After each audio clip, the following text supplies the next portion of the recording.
Konnichiwa.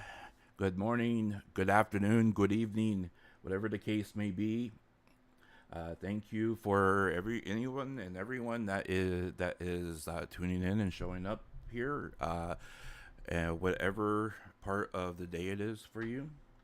I see a few familiar faces from this morning or this evening or yesterday evening in the chat already. Thank you for showing up. Follow your heart. I did some research before going to bed last night. Termination was probably cover going easy on Rushia. I tend to agree. I did some more research. I actually, well, for me it was, I have been up. Well, I had been up all night and I streamed all the way through the morning till about, in my case, it was 5 a.m. And then I hung around um, for a few more hours to support some of the streamers that I typically support in the morning, that I either sponsor or, I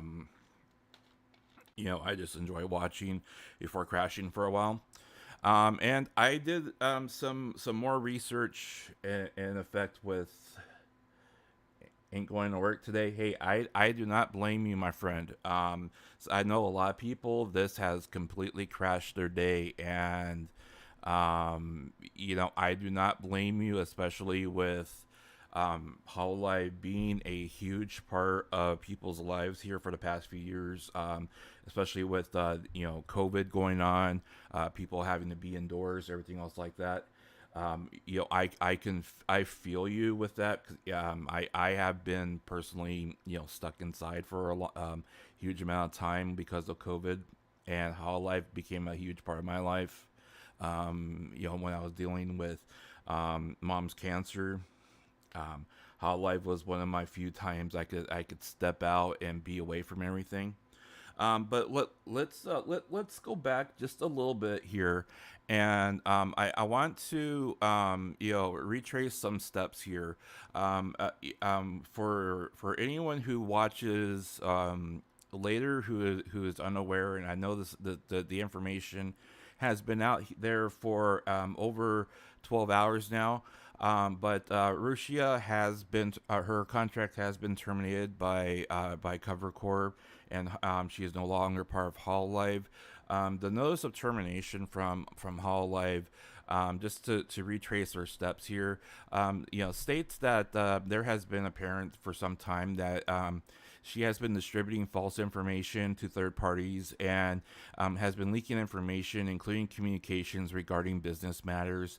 We have been investigating the facts related to these matters. Um, that is Covercore's main line in regards to why she was terminated. Okay, now I've done some sleuthing after my stream. For me, it was in the morning. For you guys, it was in the evening, and I uncovered some interesting facts that kind of trace back a bit, and um, a lot of the tracing back I found. Um, let me get to that, my friend. Okay. So some of the tracing back that I have found goes back to a few Twitter handles that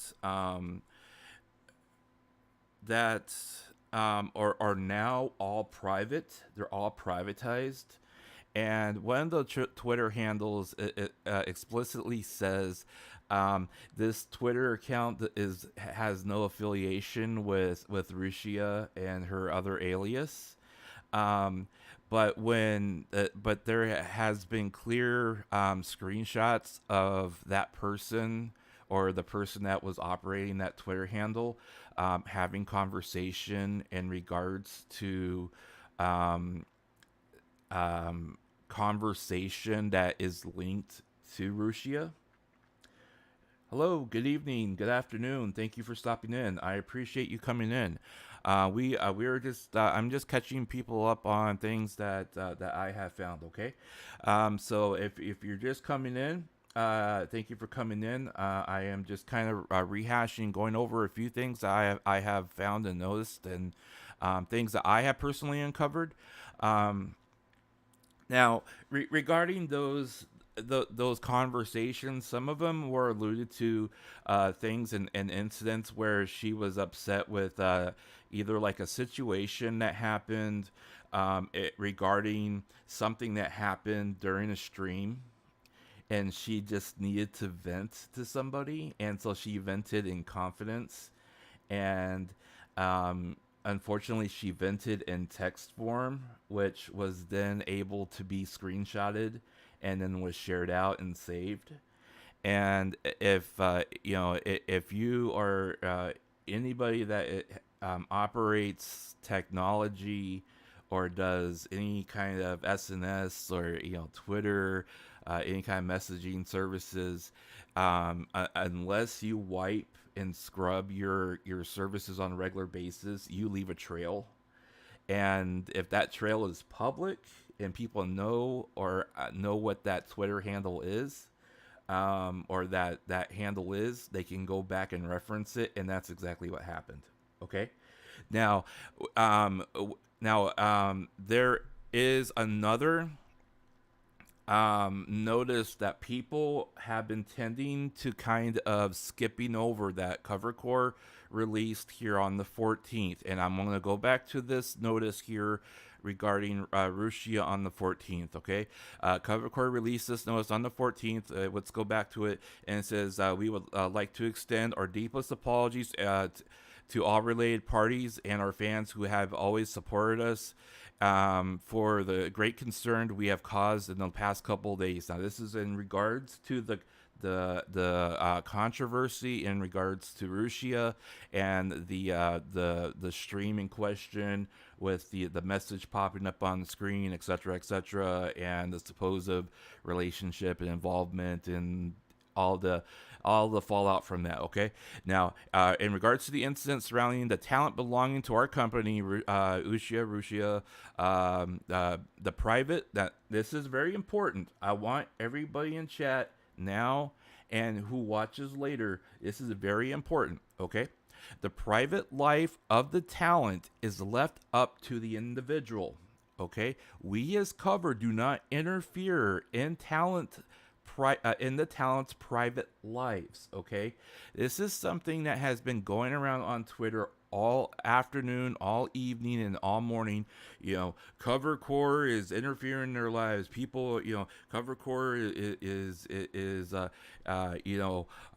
dictating what that they can and can't be in relationships. Okay, that is absolutely, positively, 100% not true. Okay, now whether or not they're what they're saying in their public statement versus what they're saying privately, that's another matter. Okay, but what they're saying publicly and what they're showing to the public face is what they're saying is that they do not interfere with the relationships and private lives of the individual or their talent. Okay, now there is another matter regarding the fandom, whether or not the fandom themselves are actually interfering with the relationship and the matters that are happening with her private life, which is very true, especially with all the hatred and vitriol and vile comments that are being put her way. Okay, now there's a lot of hatred and a lot of resentment towards her because supposedly she is.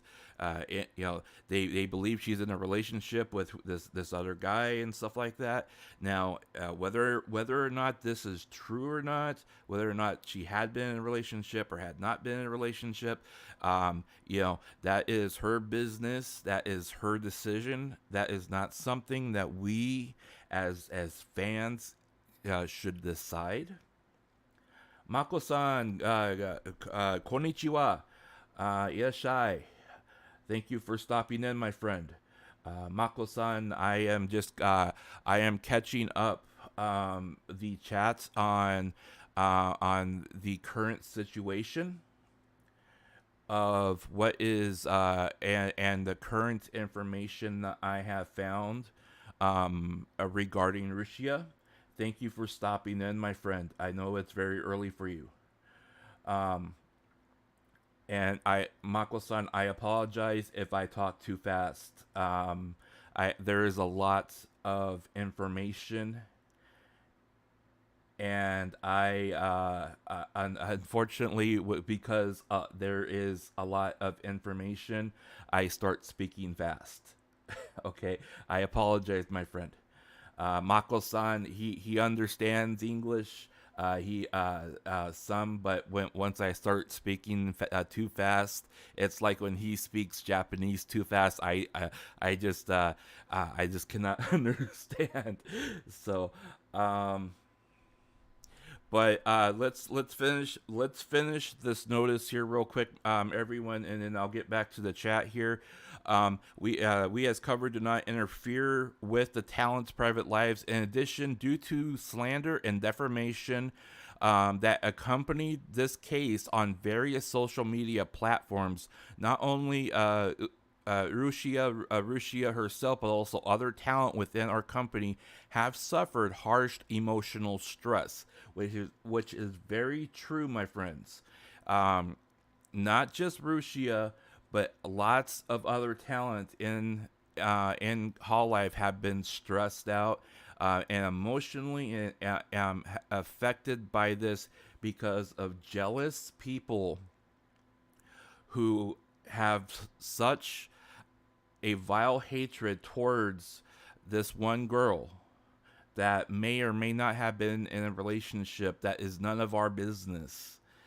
That her coworkers, her friends, the people that she works with, that she talks to daily, they are all emotionally traumatized now because of this, and they have to deal with this. I mean, the people that you and I go back to and support, on the screen, they're sitting there and they're smiling, my friends, But on the other side of the screen, I bet you, I can almost guarantee you that they're fighting back tears today, or they're mad, or some of them are probably sitting there thinking, why am I doing this for these people when you know, some of these people might have attacked my friend, you know, and they're doubting themselves and they're doubting what they're doing, you know, and that affects all of us as a fandom, my friends. Okay, so I ask you to think. Thank you for those of you that are just stopping in. I am recapping the information that has been released, in addition to some information that has been skipped over either by social media or that I had not covered in my previous stream before moving on.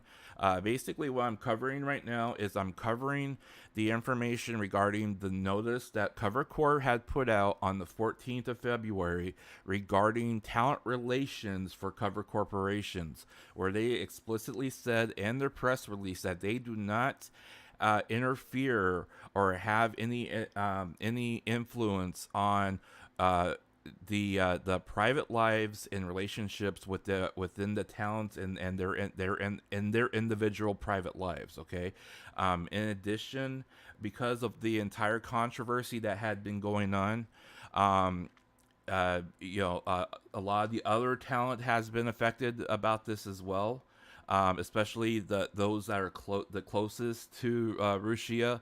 I'm sure you probably noticed that a lot of other streamers did not stream today, or that they just kind of checked out today because they obviously did not feel like they wanted to be in the public eye, and they just tried their best.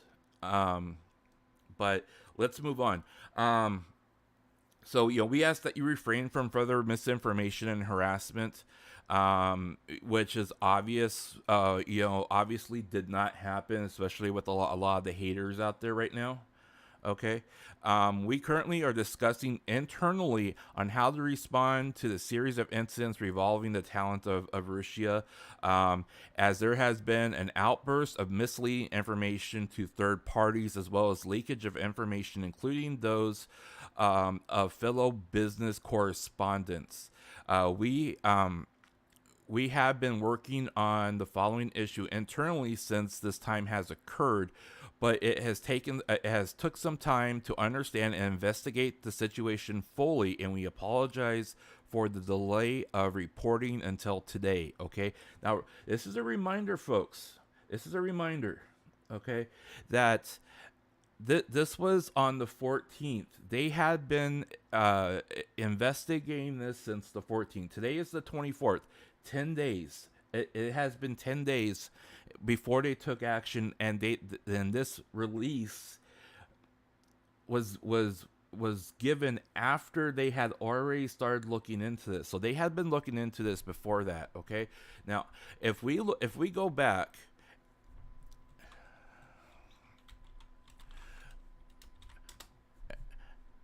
And I'm just gonna go back here for a second, and her channel is all the way at the bottom now with all the other. Oh man, where Rushia's channel is just swamped all the way to the bottom. There it is. Now, if we go back, okay, her last video was 2 weeks ago. Okay. 2 weeks ago, her last video was on the 6th of February. Okay. So the 6th of February was her last live stream. Okay. The press release that came out was on the 14th. You start connecting those together. Okay. You have 8 days there. You have an entire week there that they had been investigating, that she had not streamed, and that they were looking into the incident before this notice came out. Okay. Now, for people to go out there and say that they just automatically decided, spontaneously, that they just spontaneously terminated her is unfair. Okay. It is completely unfair. So it's unfair to Cover Corp. It's unfair to her. It's unfair to the situation, and it does not take us anywhere. It does not give us any. It does not move the conversation forward. Okay, so let's look at this from a perspective of a timeline. That on the 8th was her last stream. An incident happened. There was at least a week before this notice was put out, and then there was the notice that was put out here on the 24th, which you take from the 8th to the 24th. That's 16 days there. You have over 2 weeks of investigation, and then of alleged contact and misconduct that may or may not have happened.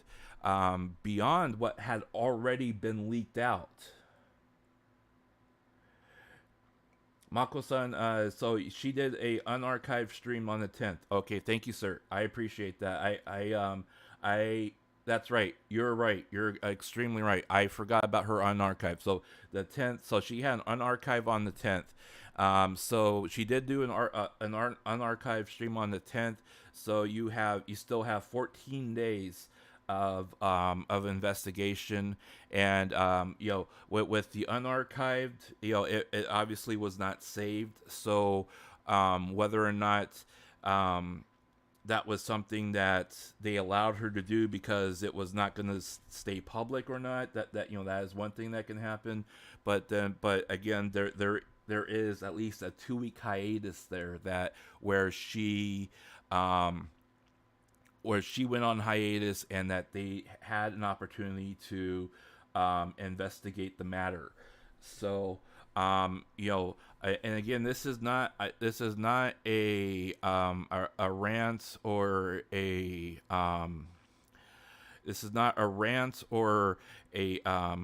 soapbox type of speech defending Cover. What I'm doing is trying to provide everyone with a full picture of what's happening and what's going on. For those of you that are just coming in, I am reviewing the information that is currently available regarding Rushia, and then I am also covering information that lesser known information that has been overlooked and has been either mishandled or represented either on social media or in other streams, or has not necessarily been explained properly. Because what I want people to understand before going forward is that we need to have a proper view of what's happening. So when we approach cover regarding this situation or anything regarding the streamers that we enjoy from Hololive going forward, we understand what we're trying to tell them, and we have the proper information to give back to them. Say, okay, we understand this happened. Now this is what we are asking in return. Okay, it took a long time to investigate. Mako-san, you're exactly right. So I'm just gonna scroll back here in chat here real quick. Yeah, Marine cried. I do not doubt it. People often forget that she's a very emotional person. Same with Picora. She's a very emotional girl at heart. They fight to be very strong in public, and they often try to cry out as much as they can before they go live. So once they're live, it doesn't happen, but it's very hard. It's very hard for them. What if they just made something up and the real reason is that is about the dating thing? I would not necessarily agree with the whole making up thing, and the reason for that is the amount of evidence that is out there on social media, and it once you start connecting some of that information together, the perceived picture does have weight to it, that she had been sharing information with third parties regarding internal communications, and that not necessarily that she was sharing company secrets, but that she was sharing like screenshots of Discord conversations, internal conversations between her and another person, and it was nothing absolutely divulging, but it was involving like whether or not she was having that relationship, and she was providing screenshots of her explaining, I did like this person at one point, but we never talked until this particular time, yada yada yada, that kind of thing. But at the end of the day, she was sharing information which broke her NDA. So the petition at the very top of the screen, I created a petition on change.org. Now, I know people think and say that petitions themselves are, they can be mostly useless, or that they don't hold a lot of weight. But I want you to walk with me for a second, okay? The petition that I created on the very top here, and I'm going to go over the petition here with you guys, okay? Because I think that there's a very important message that I crafted here, and I sincerely hope that you guys will consider signing it and consider sharing it, so we can maybe get a little bit of momentum on this, because let me just read it to you, okay? It's to the members of Cover Corp, Corp Management, Hololive Management, and Tiago. On behalf of all the English-speaking fans of Hololive VTubers, inspired by Hololive and supporters of the product, we honorably request you entertain this petition submitted on behalf of Rushia from her fans. As of February 24th, 2022, Rushia, a talent employed by Cover Corporation, was terminated, and his termination was announced via the press release found at the link. This petition honors the terms of her contract and does not intend to challenge the terms or agreements held within her contract. Rather, the petition seeks the parties involved, Rushia, the talent, and Covercore, the employer, the means to represent themselves in a mutual light, which will in turn allow fans, supporters, and currently employed talent a positive foundation to move forward upon. Okay, now what the petition is what the petition is putting forward is that we are not challenging the charges that Covercore is putting upon Rushia, and that we are not we're not privy to the information that they have. Okay, and we do not know the information, all the information regarding the incident or subsequent investigation involved. Rather, we as fans, supporters, and paying customers, the people that are paying customers, do rightfully request Covercore consider the following. Okay, that they allow Rushia to speak. We are asking that they allow her to address her fans, the fans of Hololive, and most important, those that continue to support the talent that she loves and has worked with over the past 2 years. It can be in a prepared statement, a pre-taped statement, and a statement that has been overseen and approved by Covercore. Or it can be in a graduation-style address. Regardless of the presentation, the execution and the handling of this situation itself has already tarnished the image of Hololive and Covercore itself, okay? Now, the only way to recover this image is to allow one of its most influential members the opportunity to address the fandom, okay? This is what this petition is asking. Number 2, have a representative of Hololive, EN, JP, and IN address their respective native speaking audience regarding the incident in general, not say, okay, Rushia was involved in this is what happened, and this is what Hololive did. That's not what this is about. Okay, what I am saying is that they need to be able to address the audience itself and say, an incident happened, Hololive saw the incident happen, this was the fallout. This is what Hololive is going to do to address the incident moving forward.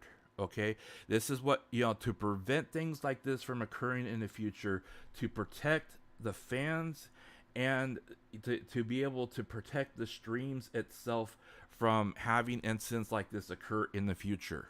Okay, while Hololive has issued the statement, which we have gone over regarding Rushia and the incident regarding talent relationships outside of Covercore, the press statement itself does not address the incident regarding involving the disruption of scheduled streaming and how Hololive intends to handle the matter moving forward, which is exactly what I'm talking about, my friends. Okay, they are not talking about, how are they going to ensure another incident like this happens. Have they talked to the talent regarding, making sure that their private lives are separate from, their private communications are separate from, Hololive communications? Are they providing them education on ensuring that they have everything turned off before they go live?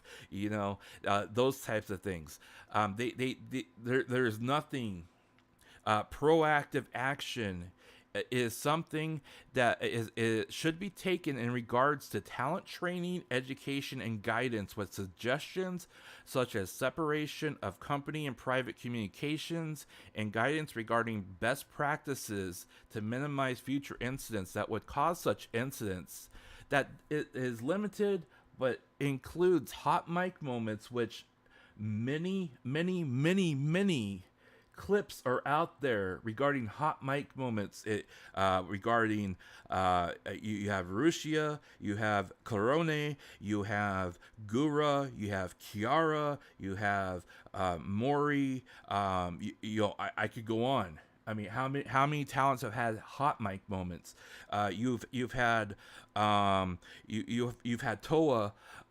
Toa's accidentally had one of her cameras accidentally come on, and unfortunately, she recognized it before she exposed her actual face. I mean, there has been incidents, and luckily nothing has happened until now, and they've dodged the bullet for over 2.5 years until now. Okay. So, for those of you that are just coming in, I am going over the petition that I have crafted. The link is is in the pinned comment at the very top of the screen. The petition that I have created, while it does not have any weight or water bearing, or however you want to put it. The petition itself is something that I have put forth that I would entertain people to consider signing, because if we get support for it and we get momentum for it on social media, on Twitter, and we get people to start considering those things, we can start making a change either within the community itself, or we can get cover to recognize, hey, there's something that we need them to consider regarding this incident with Rushia itself. Rushia wants to address her audience. I believe she needs to address her audience. Okay. She needs to address her audience. If she is not going to be able to come back, she needs to be able to say goodbye. If she wants to say that, apologize for the incidents and the fact that this is the way she's going out from Hololive, let the girl say that she's sorry.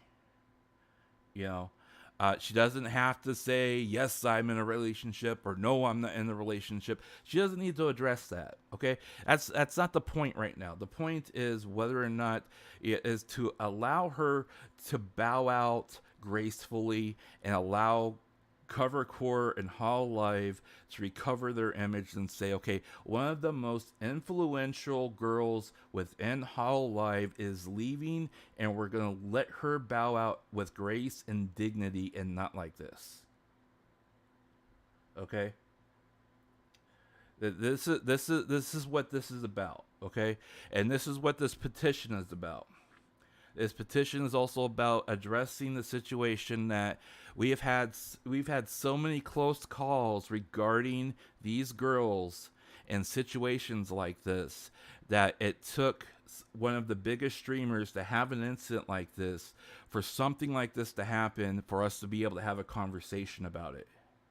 Okay, and we need to have a conversation about it now, because while Clippers get their views regarding the streams that these come from, and oh look, Rushia almost exposed herself. Yeah, that gets 50,000 clicks for them, and it may get Rushia 500,000 clicks on that one stream. But how many times is she gonna how many times did she dodge a bullet before this happened? 2.5 years, my friends. I mean, was it worth it? Was it really worth it? That her career now with Hololive is done, and now she has to go solo, and she'll never be able to reach the mountaintop where she is or where she was.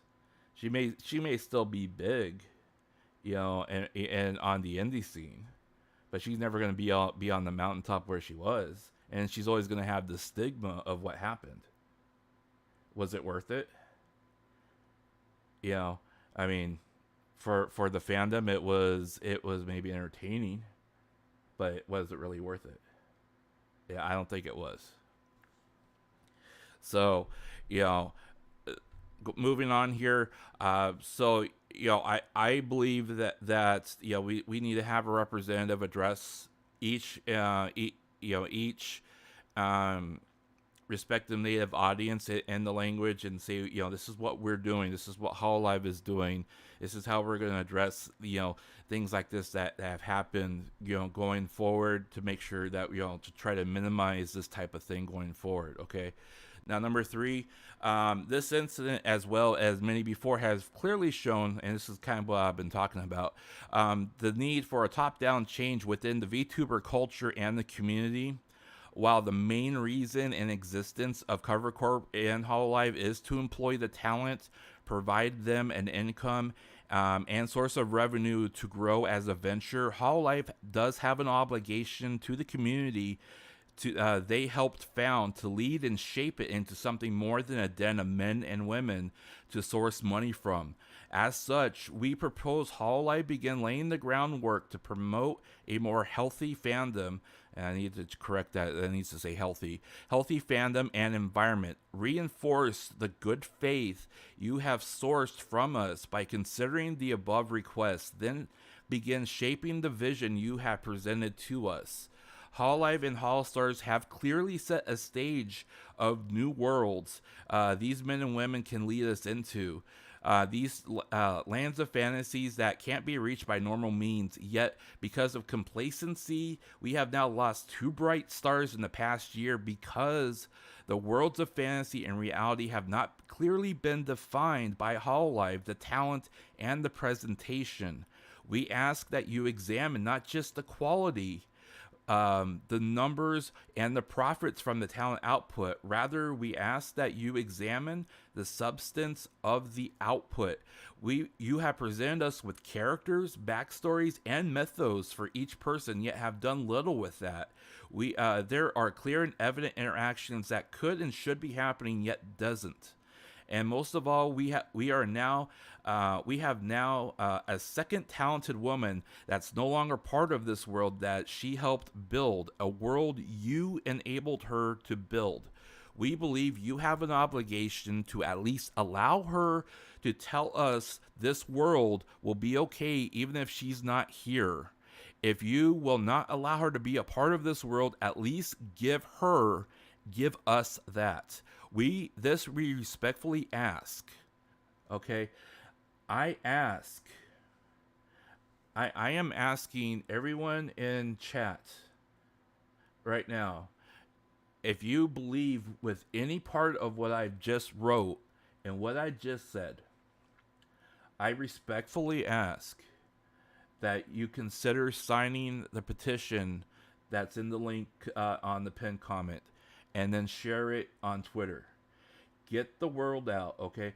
Basically, all you gotta do is click on the link. It will take you to this page here, and then it'll ask you to sign in. It'll ask you to sign the petition.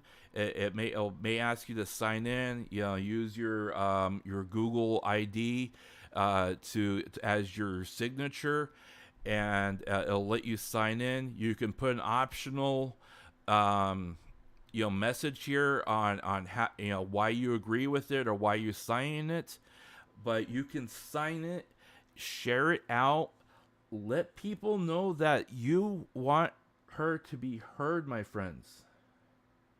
Okay, let that Rushia has a voice, and that we want to hear it.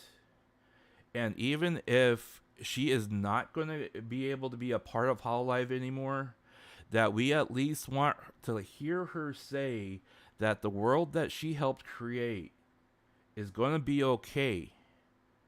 Because at the end of the day, there's this world. If you listen to one of the first songs, what song is it? It's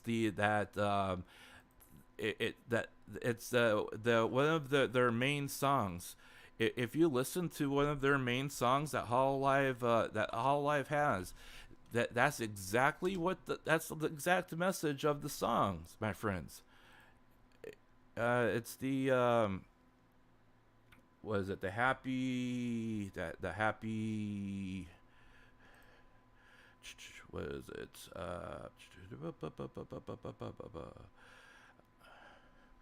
that I think it's like the happy starry night song, something like that.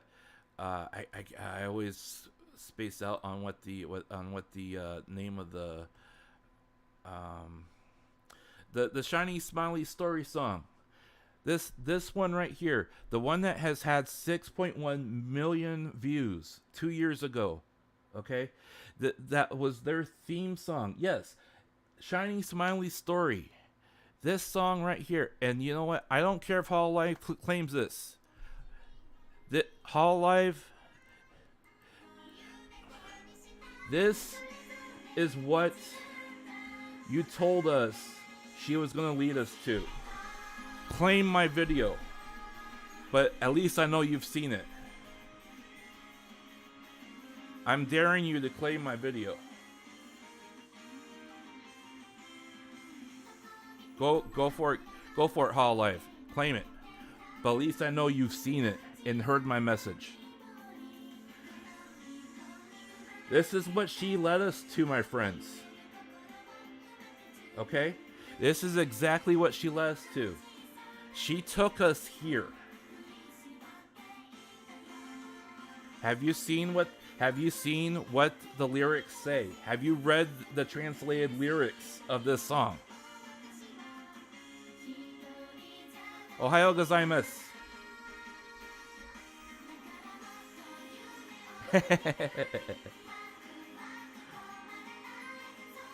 I don't know, my friends. I don't know. But let me tell you something. You know, I don't care if it's been all cleaned. I'll just make another stream.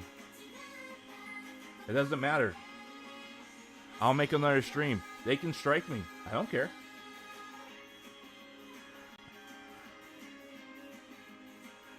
No, I'm serious about this, my friends. You know, look at. Let me tell you something, okay? This song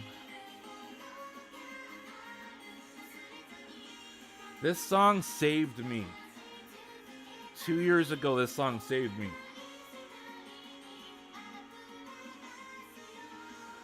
I'm being real with all you right now, okay?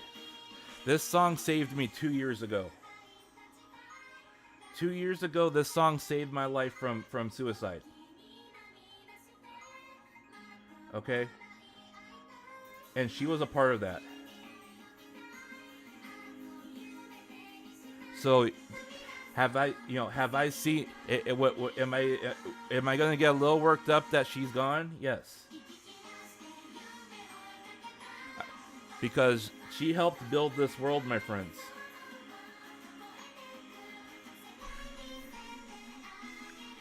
And Hololive needs to give her at least the opportunity to tell us that if she's not going to be a part of this world anymore, that this world is still going to be okay, and that's going to keep going, and that we need to do our best as a fandom to support the ones that are still there to be able to make it something better.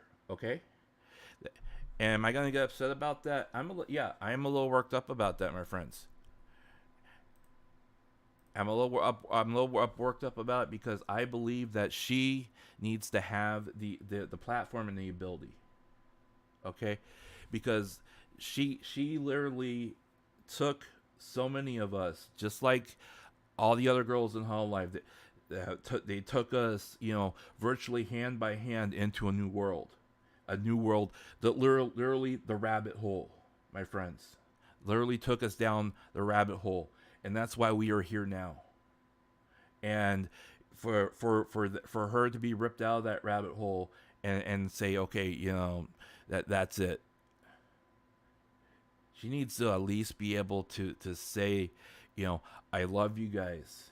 You guys, you need. I want you guys to support all my friends that are there, and carry on and make the world something better. I mean, if you don't agree with me, you don't agree with me. But I think that is something that needs to be considered. And, you know, I don't, me personally, this is something I can do. If I can write this and I can get momentum behind it, if you can help get momentum behind it, we can get them to recognize it. On my Twitter account, I've already tweeted it out. I've already tagged Hololive, Yago, Cover Core. Say, I want you guys to consider this because Rushia needs to have this voice to at least, as the face of Hololive that she once was, to be able to address the situation and gracefully transition it into something that can be better if she's not going to be able to stay. Okay. Now, moving on here, and I'm sorry I went off on a tangent here, guys, but it was a question that was asked regarding the link up there. She has not, as far as I am aware, and as far as I've seen here, she has not tweeted out since then. In the last 13 hours, she did do a short stream on Twitcasting. It was, I think, approximately 10 minutes, 10-15 minutes. Basically, she was a lot more calm than the first time. And she did in not so many words. She was apologizing for everything that happened. There was a lot of asking for forgiveness. There was a lot of hate in the chat there that was being directed towards her, which was unfortunate. A lot of the haters automatically started bombarding her with hate and just being awful towards her, which is really sad.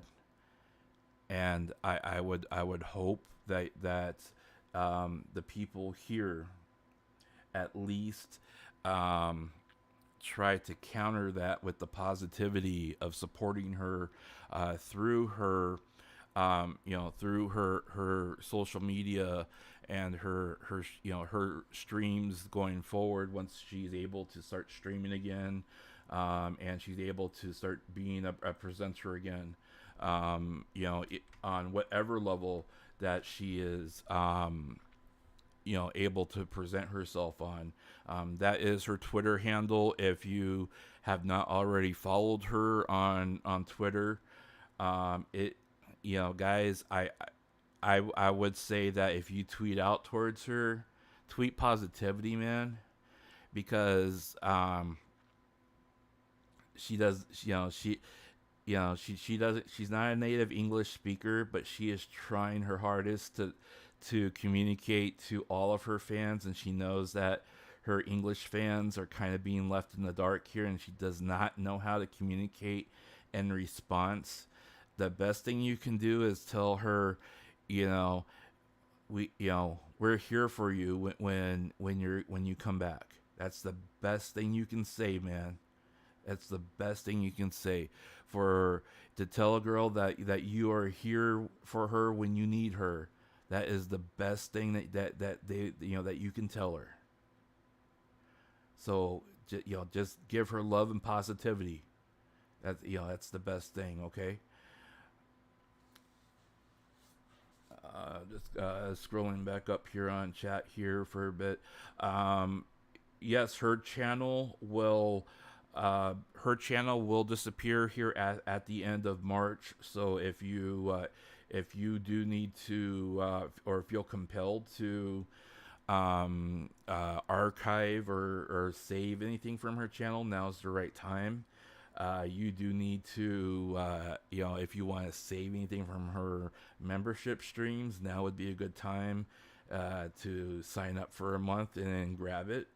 There are means of doing that, but I would suggest that you find a way of doing that.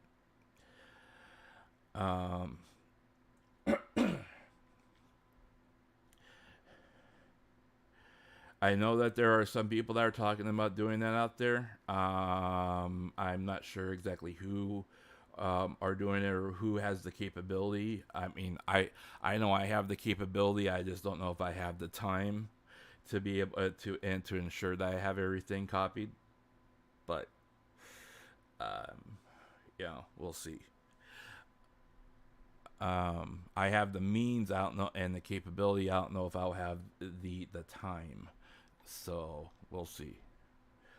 Um, so moving on here. So I have gone through some more of the video and the supposed leaks that had been shared out through the various third party sources. And um, let me just say something.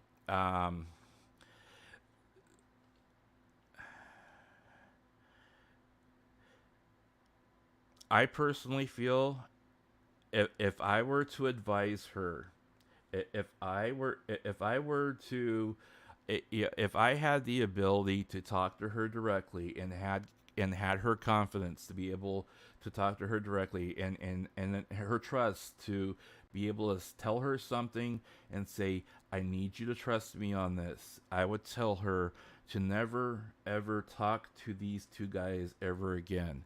Because number one, um, but she talked to both of these guys, um, and I heard her conversations in voice with complete casual confidence that she was able to say something to them casually, and that she had confidence that they would not repeat it or anything like that. And those conversations were completely recorded. I mean, they were literally recording her as she was talking. Okay.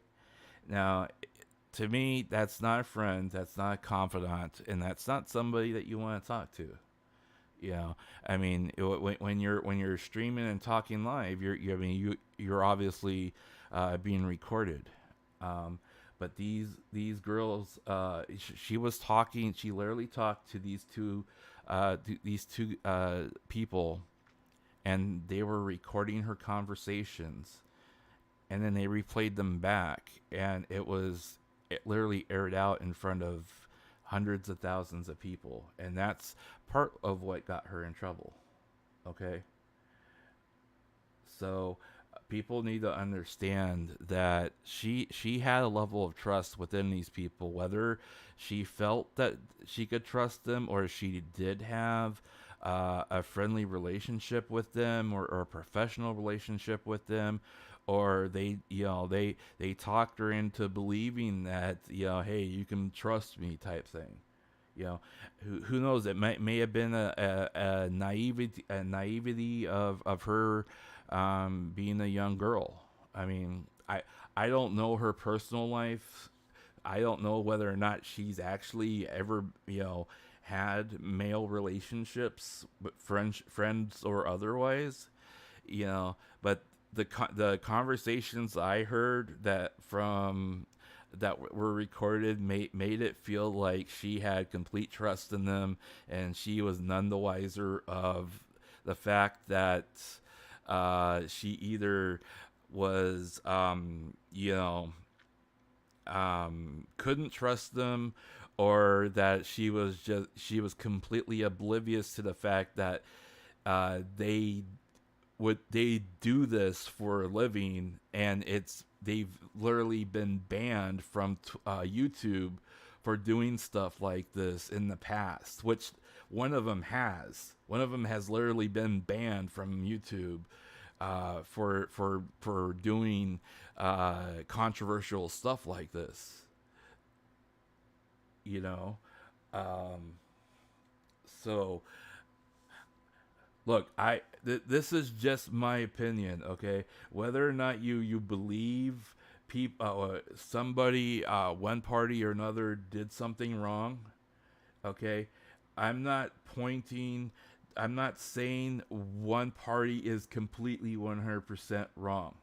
Okay, let me be clear on that. I am not saying that. What I am saying is that if I were to give her if I were to give her advice, I would tell her not to talk to these people again because they, look at the trouble she's already gotten into by talking to them. You know, and she talked to them in complete confidence that this information would not get out. And what happened? They willingly went out and broadcasted this information. They got views. They got paid from YouTube by broadcasting this information. Okay.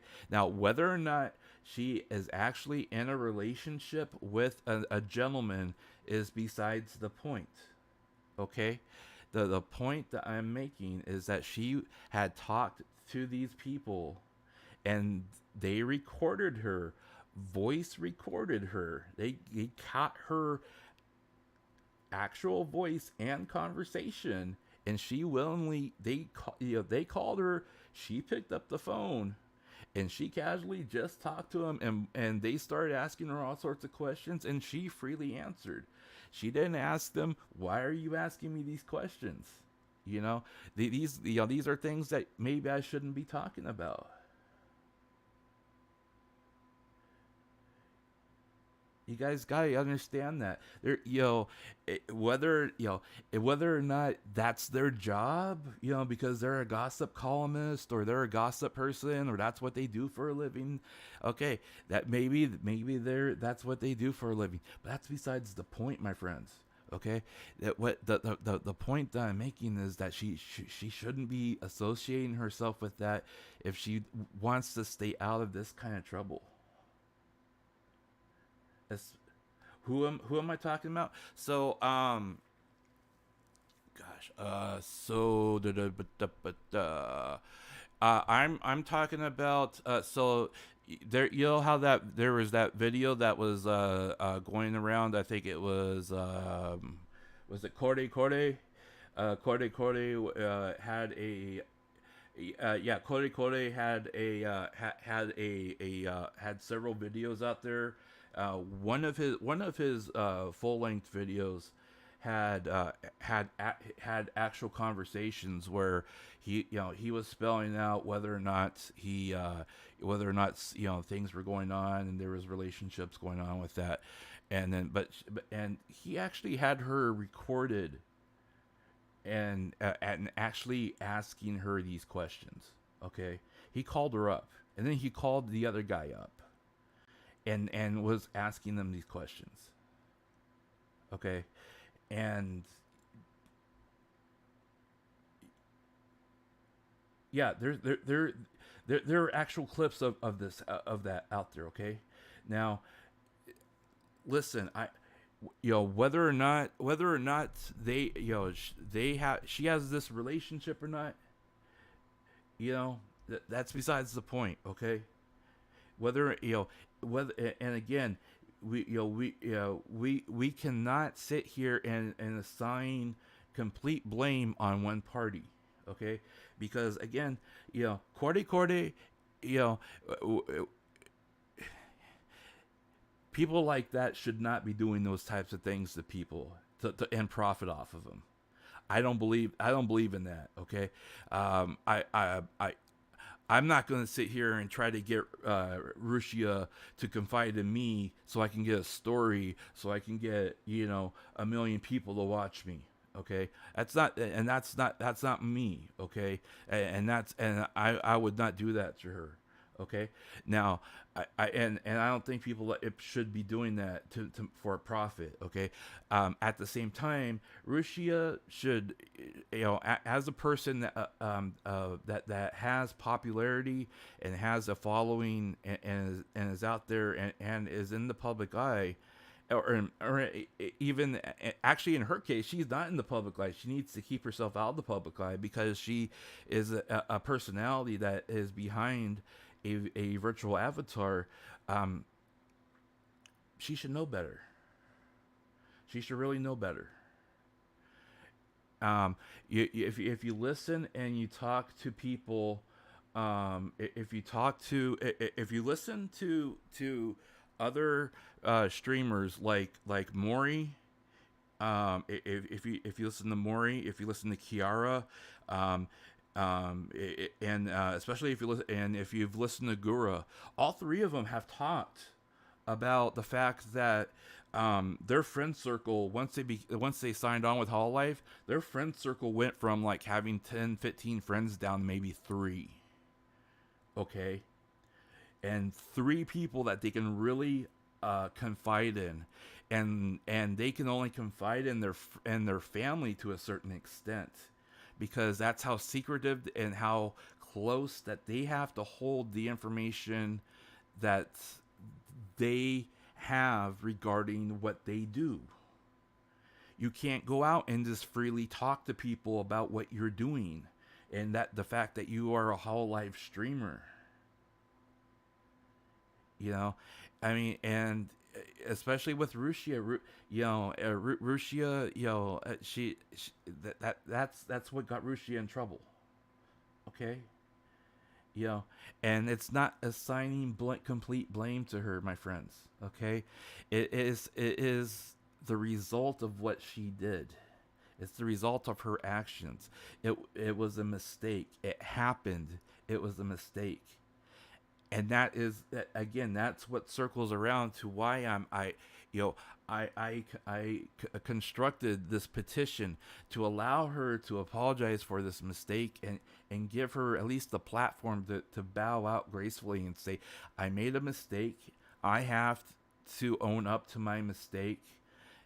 This this is my goodbye as Rushia, but this is not my goodbye from as a VTuber or as a person, and I will be out there for you, if you want to find me, and Hololive needs to own up to this as well, and not just say, okay, we fired this girl for making the mistake. Okay, our hands are wiped clean. No, there's more to it than that. They need to show us and show the fandom. Okay, this is what we're gonna do to not just get rid of the problem, quote unquote, but also to ensure that our talent is being responsible socially and with their technology, so incidents like this don't happen in the future.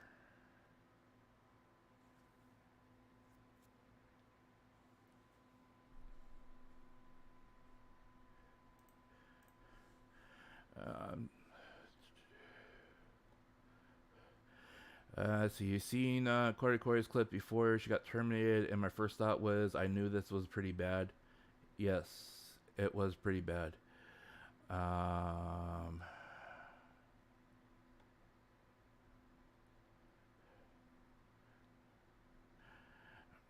I do have for those of you that come in and are talking and your comments are being held. Yes, I do have content. I do have content filters on my channel, so just please be aware of that. I will. There are words that will be censored.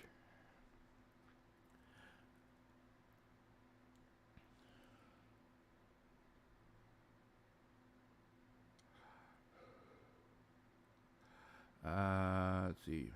Managers don't stay with you 24/7. Yes, managers do not stay with you 24/7. Her manager probably said to stay put until the drama passes by, but Rushia didn't. That I want to talk about that real quickly. And that's where Covercore, in my opinion, failed her. Okay, because I believe that as soon as this incident happened, and as soon as this response went out here, okay, this response went out, which means that they obviously started talking to her about it. As soon as they started talking to her about it, They if they didn't, they should have told her, okay, do not talk to anybody about this. Do not say anything about this. Go home. Go visit your family. Go chill for for a week or so. Take a week off. We'll be in touch, but do not say anything to anybody. That's it. Don't talk to anybody. And she should say, okay. I know it's hard to put the phone down, my friends. I know it's hard, but sometimes you gotta, especially when you find yourself right in the middle of controversy or right in the middle of drama. Sometimes you do gotta check out, and apparently she didn't check out, but you do gotta check out at times just to let the drama die down, and then come back around and try to address it once cooler heads start prevailing. Gotta go. For people that are leaving, thank you for stopping in. I appreciate you stopping in, and I appreciate you. Some of you guys have come back from this morning or this evening, whichever the case may be. Thank you for stopping in. I appreciate your support and coming back in. Maybe her manager did warn her. It's very possible. And that's another thing that in my petition, I am asking them to address. They need to address the fact that, hey, we need to reinforce the fact that we have a system here, and if they don't have a system, that they need to develop a system and say, okay, if something like this happens, this is the protocol. This is what you need to do, and you need to follow it to the letter. And Japanese people in particular are usually very punctual about following protocol. If you look at when an earthquake alert goes out, I mean, you look at any streamer that is out there that from Japan, as soon as an earthquake alert goes out or they feel the shaking, it's like, protocol automatically kicks in. They're like, Mina-san, please make sure that you protect yourself. Please follow the alerts on your phone. If that says to evacuate, please evacuate immediately. If you're living by the coastline, please be aware of any tsunami alerts that come in. If you see the tsunami alert, please immediately evacuate to higher ground. Please make sure that you're safe and contact your family and make sure that your family are aware of where you are and make sure that you are safe and that they are safe. But most of all, if you're watching me right now, make sure that you're safe first before you continue watching me. They immediately go into that protocol regardless of if they have 5 viewers or 500 viewers or 5,000 viewers. Okay, that is immediately what they go into because it's drilled into their heads, and they follow it because they know it's something that they can trust and believe in. And and this is something that Cover Chord needs to really address, because this is I'm saying tsunami because look, if an earthquake happens in Japan, especially when it's offshore. Two things are, two things come to mind: whether or not that you're safe, and whether or not if it was offshore, whether or not it triggers a tsunami, and if you're in a tsunami area. Those are the two things that they look out for, and they automatically check their warning systems, their phones, their apps, their alerts to see whether or not they're being told to evacuate. Okay, it's protocol. It's something that they're taught, and it's something that they're told, and that sometimes they even practice. And it's something that they that I think Cover needs to really address as well.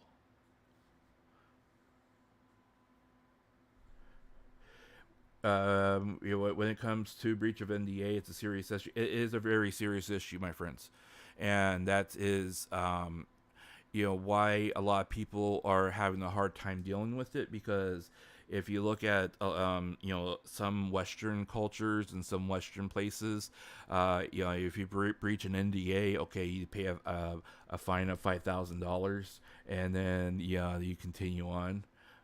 You just look at the United States and Hollywood, breach of NDA. Okay, we're gonna take you to court. Okay, we're gonna settle out of court. You pay me $10,000, and okay, we're everyone's happy. It ain't like that in other countries. NDA, you are signing an agreement. You are honor bound by those things. You know, so she couldn't find anyone else to talk to, so she talked to that guy. That's the thing. That's the thing that really irks me. Okay, because look, you know, I've followed idol culture in Japan for a while. I followed AKB, for years before I got disinterested in them, and SKE and HKT and all those other groups and stuff like that. Um, I'll be honest. I was a Mayu supporter, and until they put her in center, and then she blew up in popularity, and then I was like, oh my gosh, they put I knew she could be center, and then once they put her in center, it was like she was just elevated into this, like, okay, we're gonna push her, and I just kind of liked her more when she was like the more quiet and shy type, but she was very out. She could stand out among them, and it went some things that that one of the things that happens in idol culture is that they have no one to talk to when things happen. So old. Yeah, I I watched them. I watched Matsumi as well. I wasn't a big follower of them, but they have oh wow, real deal otaku. um, they have no one to talk to other than themselves mostly. Okay, and so a lot of times, the experience and advice that they have is basically contained within a bubble.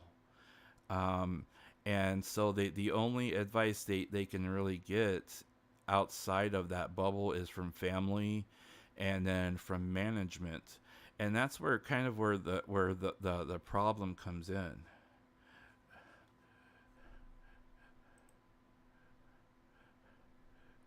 I don't know why it blocked you when you said hard copium. Maybe it's because you said hard. um,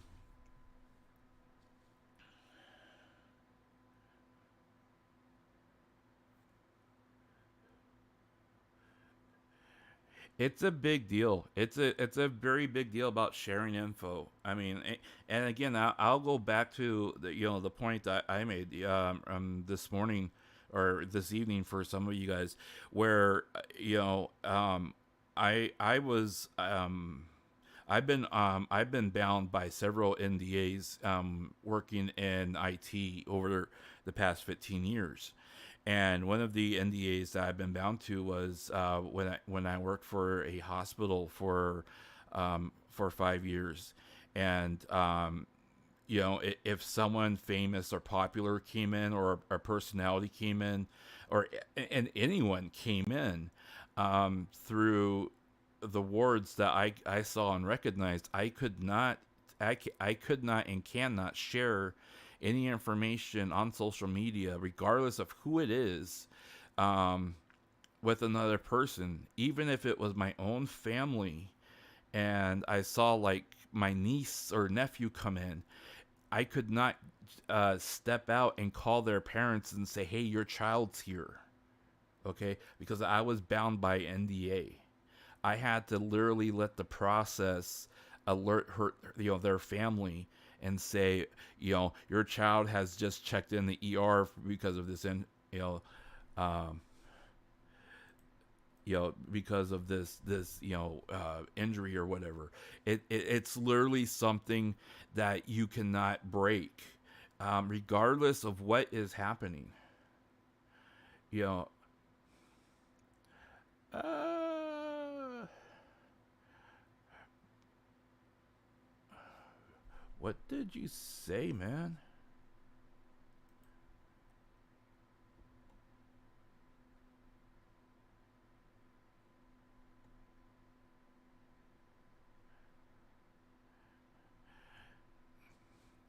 Hey, Econ, dude, just kind of relax a little bit because you are really tweaking my. You're really tweaking Streamlabs with what you're saying. Um, yeah, you're not kicked or in trouble or anything like that, but you're tweaking the. You're really testing the chat filters.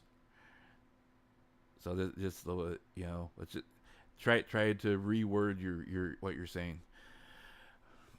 But I honestly,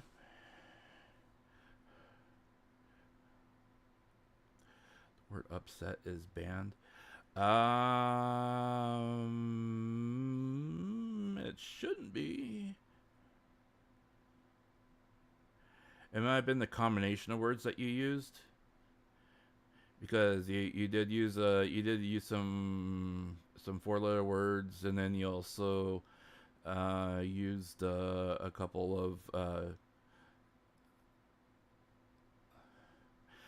I don't know. Streamlabs is a little finicky. I've been playing around with it, trying to get to cooperate a little bit better.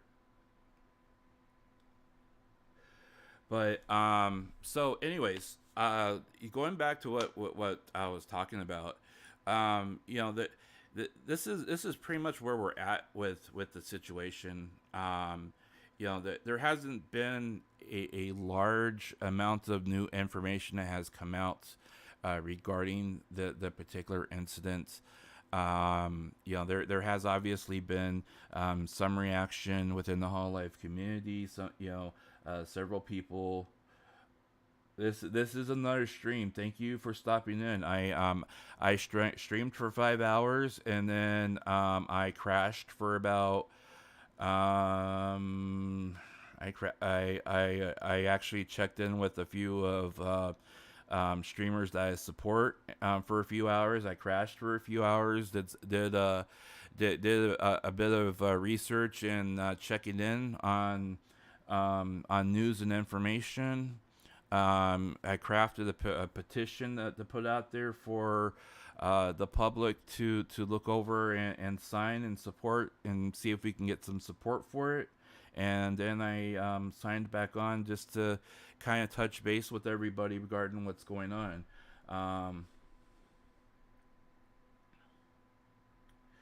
What happened with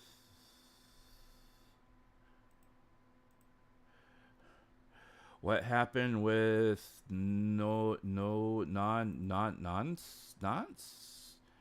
I left early last stream. What happened with nonce? Who's nonce? I have no idea who nonce is. Noelle. Oh, Noelle is live. Noelle is live. Is she live?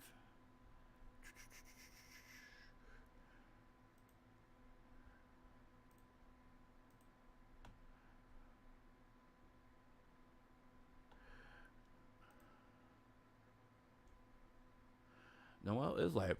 Hey, Noelle is playing Elden Ring. Nice. And I see Kiori is live as well. She's doing her radio show.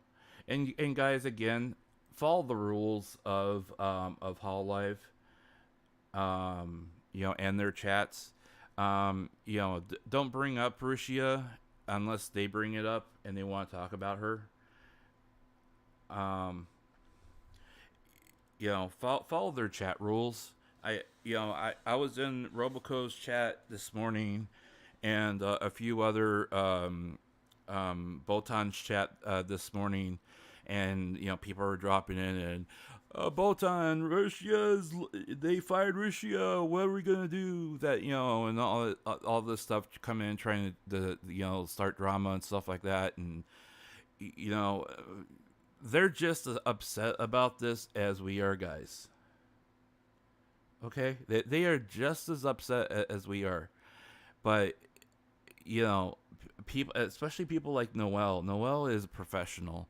She is very professional, and if you follow her, if you followed her before she donned the armor, and even if you follow her off stream, off her Hololive stream, she's a very professional and a very kind and gentle woman, and she's a very emotional woman as well.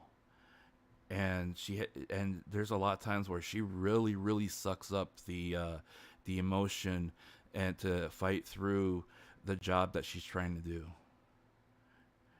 And um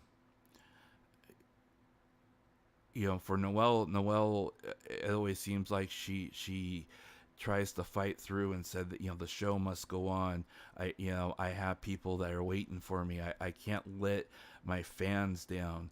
And when something like this happens and it hurts her so badly, it hurts her even more when she takes time off because she's suffering inside, because she feels like she's letting you guys down as well as letting herself down, and she is hard on herself. You have no idea how hard she is on herself. And if you guys are members of her, of her channel, she talks about this in her member streams. And there's times where she's been completely drunk and she's been talking about this stuff. And guys, you know, she's not the only one. She's not the only one that feels that way. All these girls, have big hearts. All of them do, you know. And yeah, some of them are doing it because it's their job and they're making a lot of money.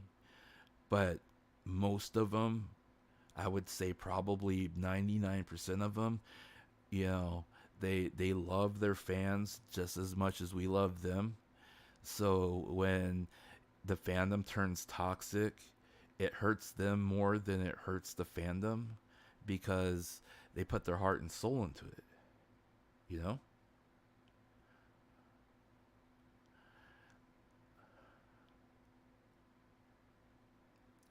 So I would ask you, there if you feel obligated to blame somebody and point a finger at somebody, I'm not gonna sit here and try to tell you, you're wrong on these things. Okay? Hey guys that are just coming in, thank you for coming in. Thank you for stopping in. Those that are stopping in, I appreciate you stopping in. We are just recapping the information that has been out for a while, as well as some other information that has not necessarily been talked about, or has been misrepresented on social media and Twitch and other channels. I want you guys to understand something, though, that these girls are suffering just as much, if not more, than what we are right now. Okay, and the ones that have chosen to stream right now, and the ones that have chosen that choose to stream in the next 24 hours, this is going to be the hardest thing for them to do, because they are streaming knowing that Rushia is not going to be there. And if you've ever lost somebody, it feels like that that presence is not there. It literally feels like you've lost somebody, that someone has died, that that presence is no longer there, and it hurts. Okay? So don't bring it up unless they talk about it. Follow their chat rules. And if you see somebody bring it up, do not engage with them. Do not argue with them. Do not, start pointing blame. Do not start saying, well, it's so and so's fault, or shut up haters or whatever. Block, report them, ignore them, but do not engage them, because the more that you start engaging them and turning their chat toxic, the harder it is on the streamer, my friends. And I don't know if any of you have ever been on this side of the screen, but I mean, for me, the way my chat is right now, and the people that I'm seeing talking right now, my chat is not going burr like their chat, okay? But their chat goes burr, and when they see nothing but hate and profanity going streaming across their screen, guys, you know how bad that hurts. And the haters do it because it hurts. And then seeing that their fans and their members are arguing back, they don't want that for you. None of the girls that you follow, that you feel that your members for, none of those girls want that for you, my friends. They're streaming because they want to be there for you, and they want to bring a smile to your face, not to look down and see that you're engaging and arguing with haters. Okay, so block, report, ignore. You know what I do a lot of times? I shut my chat because I enjoy watching them more than I care about what's going on in chat, especially during times like this. Because you know what? Listening to them laugh and smile and seeing what they're doing on the screen is more important than whether or not someone is trying to translate in real time in chat. Because I can infer what's going on with what's happening with them on screen more than whether or not someone is accurately getting the translation correct of what they're saying in chat and trying to source out what they're saying. Okay? So, guys, I I want you to understand something, okay? Um, I made this, the last video that I made, and I spent 5 hours online. I literally stayed up all night talking about this because people needed to talk about this. And this is a place you can talk about it. My streams, unless I specifically lay down rules saying this is what you're allowed to talk about and not talk about, my streams are relatively open. I'm not like a lot of other streamers where I say, I don't want you talking about other streamers in my chat. Okay? Because my chats right now are relatively open, where we can talk about these types of things, because I want to encourage conversation. We need to have conversation about these things. Okay? We need to have we need to engage each other on our culture and what's happening with the culture that we're choosing to support and spend time in. And if you want to make a change, let's start by making a change. Let's start by showing that there's people who want to support Rushia. That like I said, with the petition I made, that the links at the top of the screen. That's one way you can show it. It's spelled. Everything that I feel that it's important that we need to address is spelled out in the petition. You can sign the petition, share it out on social media, get other people to support it. We can push that out there. We can I can push that out there. I as the writer of it, we get support out there. I can start pushing it out there and tagging Hololive, Covercore, Yago. We could start getting people to recognize, hey, we want you to listen to us. And let me tell you something. Let me tell you something. If petitions may not have a lot of weight, okay, but if we gain momentum for the petition on social media like Twitter, okay, if you share it out on Twitter, you share it out on Twitter, you get other people to sign it, and it gets traction, it's gonna have just as much influence as all the haters that got their attention regarding Rushia in the first place.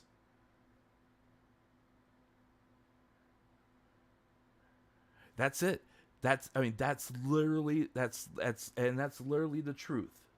Okay, you get the trend on Twitter. You get people to sign it on Twitter. You get 10,000 people to sign it. You get 10,000 likes on it, or whatever. And you can present it and say, "Hey, Yago cover core. I got 5,000 people, 10,000 people, whatever, to sign this saying we want you to give us a response. Let her talk." Or however many people we get to sign it. If we can get an effective amount of people to listen and agree with what we are trying to achieve here, and it can get recognized on social media, then it will elicit a response from them, because they will see that there is something that's going on out there that people are talking about. And that's the plain truth. Why does it have to be? Look at all the hate that's out there regarding Rushia. That is the only thing that elicits a response from them. You know, why can't it be? Hey, we understand a situation like this happened. Now let's make this right. Let's make this right. If this is the way it's got to be, let's make it right.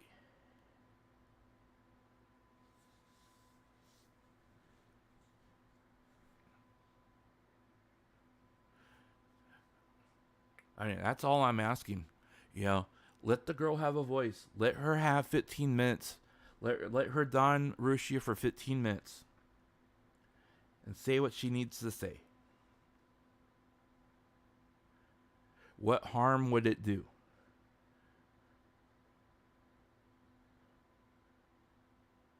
And I'm gonna look right in the camera and say that. Cover core, Yago, Hololive, let Rushia don herself one last time for 15 minutes and say what she needs to say. What harm will it do? It won't do any harm. What more damage would it do? You're already canceling her channel in a month, and you're losing whatever memberships and super chats that come with that. Hey, you know what? You give her 15 minutes and she's still monetized. I mean, that gives her one last paycheck, but that also gives you one last paycheck before she leaves. I mean, think about that too. Just saying.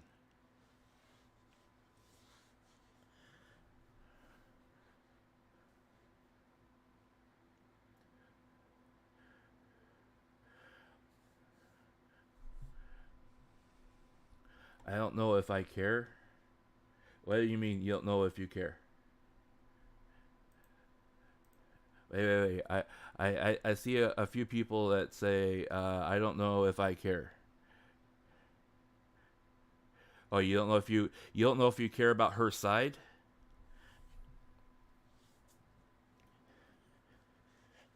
So let me ask you this. Let me ask you this, okay? Whether, regardless of whether or not she actually gets a chance to tell, quote unquote, her side, let me ask you this instead. Would you rather her have the ability to have 15 minutes to say goodbye, and to wish everyone, the best, for Hololive, for herself, and for her fandom, and that she will still be here for us, and allow her to bow out gracefully, or leave it like it is right now? Which one would you want?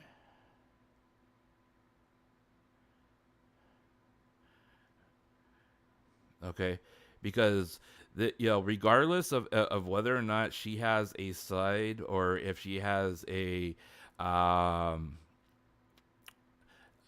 a story of what happened, in her case, you know, I think there's some things that she would probably prefer not to air out, even if she had the opportunity to, because it's going to be extremely personal and embarrassing. I wouldn't want her to air out things that she would feel uncomfortable talking about. Even if it was for the sake of clearing her name. But if she had the opportunity to tell her fandom, look, things happened, I messed up, and you know, this is what I'm going to do going forward. I think that would be more important than saying, look, back on this date, I talked to this guy and we went out to dinner, but nothing happened. And, I thought that, I started liking him, but I didn't really know him, but we started playing games and I had a crush with him because, he was one of the only guys I talked to, and, but nothing really happened. And, we started talking and planning games together, but we were just doing it as friends. And he bought things that I like, so I started buying them too. But it wasn't that we were a couple or anything. It's just that I liked them. I mean, you start going into something like that, and it's like, okay, yeah, you're explaining those things, but does that really matter at this point? You know, does that really, really, really, really matter? I mean, do you really need to hear her say, what, yeah, am not in a relationship with this guy? Does that really matter? You know, do you really need to hear her say, we're just friends. We just played games online. You know, I mean, is that something that you want that to have um as a soundbite to hold her to? Because it it it it it doesn't matter at this point. What matters is that she is a in a situation where she is literally stuck in limbo right now between the fact that she has been terminated from a place that she helped build, and a fandom that is divided between the fact that they half of them feel betrayed because they feel like they don't want their princess to be talking to another guy, and then you have the other half that support her and love her because, hey, this is Rushia, and regardless if she's talking to a guy or not, this is still Rushia. Okay. And let's be honest here, okay? Let's be completely honest. Let's look at this from a different perspective, okay? So I just got this brilliant idea, okay? Now, you guys know that the terminology. What's the terminology that I saw somebody use here? Parasocial. This is the situation is another example of some extreme parasocial relationships that grow in all aspects of streaming. Okay, so people are saying that, especially with the JP bros out there, that that the extreme toxicity out there is another example of extreme parasocial relationships out there where people feel like they are growing this one, they have this one side relationship with a streamer. Okay, now thank you for joining. For subscribing. I appreciate that. Now let's turn this around. I want to turn this around for 1 second because this touches on something that is very important. Okay, now at one point, Rushia said, and she's on record of saying that she had this unacquitted attraction um, towards this gentleman, um, and it was she had known who this person was. They had supposedly gone out to dinner at one point, and it was supposedly an unequivocal love, or that she had this. It was a one-sided, kind of like a parasocial relationship where it was just one-sided. She thought that there was something there, but it actually wasn't. But they ended up being friends. Okay. Now, are we blaming her for having this one-sided love? If that's exactly what it was, are we holding her? Are we punishing? Are we gonna punish her for that? Because that's exactly what it seems like we're doing. You know, is that fair to her?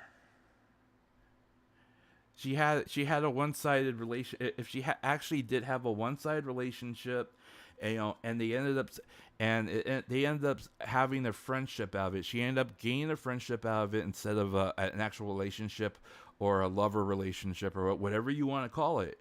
And it ended up just being a regular friendship or an online friendship. Like, I have many online friends. I am friends with many streamers that are online that are women. Oh my God, I am friends with online women streamers. You know that. You know, am I gonna get them in trouble because of that? I mean, is that something that is so taboo out there that they cannot have these friendships that I talk and play games with female streamers offline, guys. Am I is that going to cause a scandal? I mean, come on, let's be real. Let's be real for a second.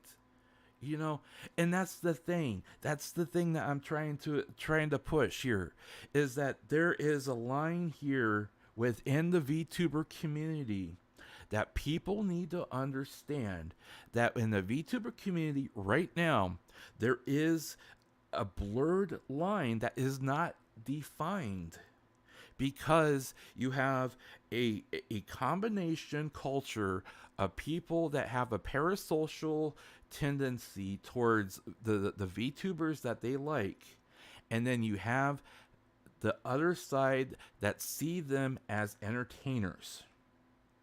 Okay? Now, whether or not one side is correct or not is up for debate, because of what is being pushed by Covercore and Hololive. Okay? You have to be able to define that within your product of, there is a line of, where reality begins and fantasy begins and where it ends, and where the streamer takes your hand and pulls you into that fantasy, and then where you exit back into reality. Okay? Because otherwise you end up having these types of situations. Otherwise you literally have people thinking that people like Rushia live a life like Rushia 24/7. I do not honestly think for 1 second that Picora walks around talking and saying pico, pico, pico after everything she says 24/7. I mean, tell me I'm wrong, guys. Tell me I'm wrong. Do you honestly think that she walks around saying pico after everything she says 24/7? If you think she does, I'm praying for you. Okay.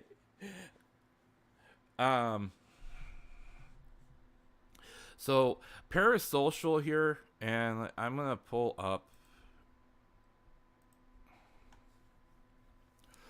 Parasocial interaction, as defined by Wikipedia, refers to a kind of sociological relationship experienced by an audience in their meditated encounters, which with performers in the mass media, particularly on television and on online platforms. Viewers or listeners have come to consider media personalities as friends despite having no or limited interactions with them.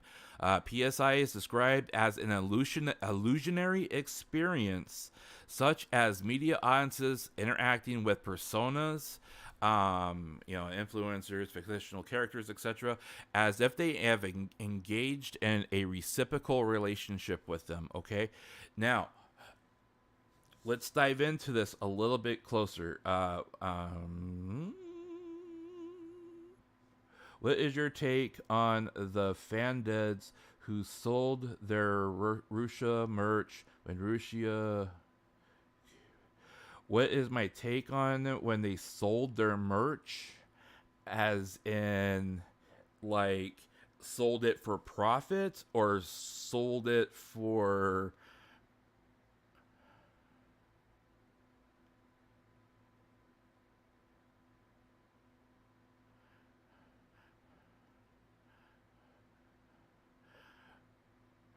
Can you expand on your question? Follow your heart. Yeah, but hey, I have a fun. Follow your heart. With your question, it says that what's my take on them selling their merch? What do you mean? Like, did they sell it for profit, or they sold it up because they felt betrayed? Which way are you taking it? So, with parasocial interaction with this, there's a couple things that people need to be aware of. For one, there you have parasocial interaction with VTubers where they project a persona that is not necessarily themselves. Okay, some of them, some VTubers. And I'm gonna use myself as an example.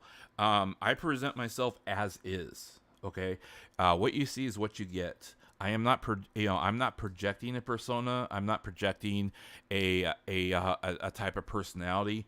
The person that you're hearing right now is me.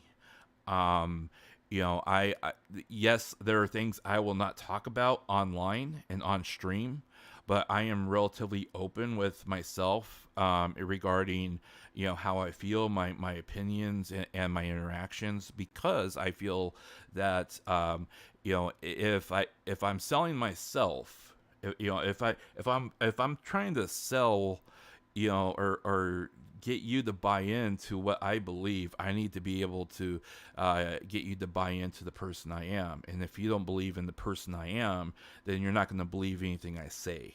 Okay. Now, with parasocial interaction, you get people that project a particular persona, whether it be a emoto or an onesan or a lolly or whatever, and they project that kind of personality out there, hoping to attract an audience that likes that particular type of persona. So anytime they interact with them, that's the persona that they use. If you notice with people like, and I'm going to take Roboco as an example, when she got very extremely sick a while back, she did several streams where she literally just talked, and she was not Roboco, she was herself. And she was extremely sick, but she wanted to talk, and because she wanted to reassure her fans that she was still fighting and that she was not giving up and that she wanted to come back as soon as possible. But she was not Roboco. She was not projecting that persona.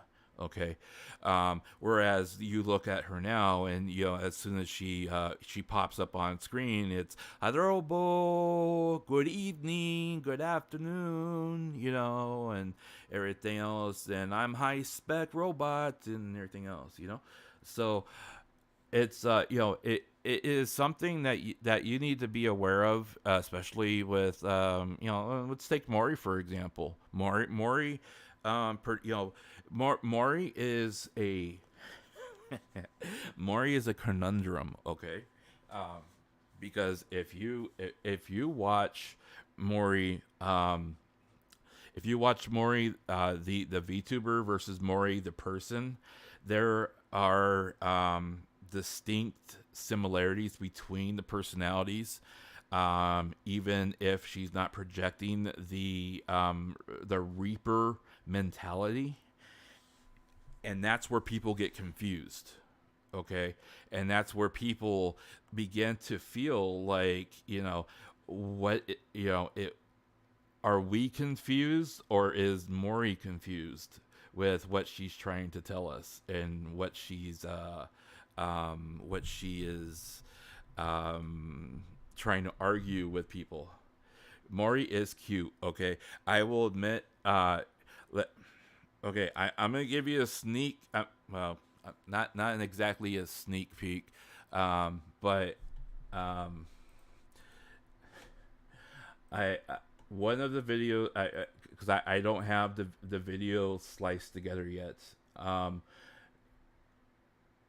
um,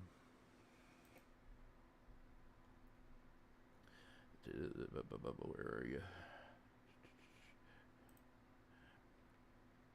So I am gonna give you. But I am going to give you kind of a sneak peek of this. Okay, um, I am doing I'm working on several videos right now for my channel, because I'm learning Adobe Premiere Pro, and one of the videos I'm working on is a top 10 of Hololive, my personal top 10 Hololive members. Okay, um, and with working on the list was extremely tough, because I have a lot of favorites that I you know I just don't know how to organize them fairly, especially with the way I enjoy the streamers. Okay, now with my top 10, I'm gonna leak this right away. Um, oh, I'm sorry. Hang on.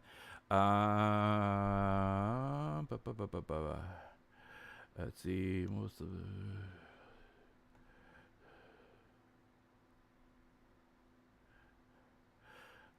Most of them who have our IRL streams have slipped, I think. Arteris, I'm sorry, I'm just kind of going back on the stream here. Arteris, what do you mean by slip? Do you mean that they've actually exposed that they have boyfriends, or that they've slipped in what way? I'm curious what you mean by that. Online playing games. There is nothing wrong, okay? And I want to make this extremely clear here, okay?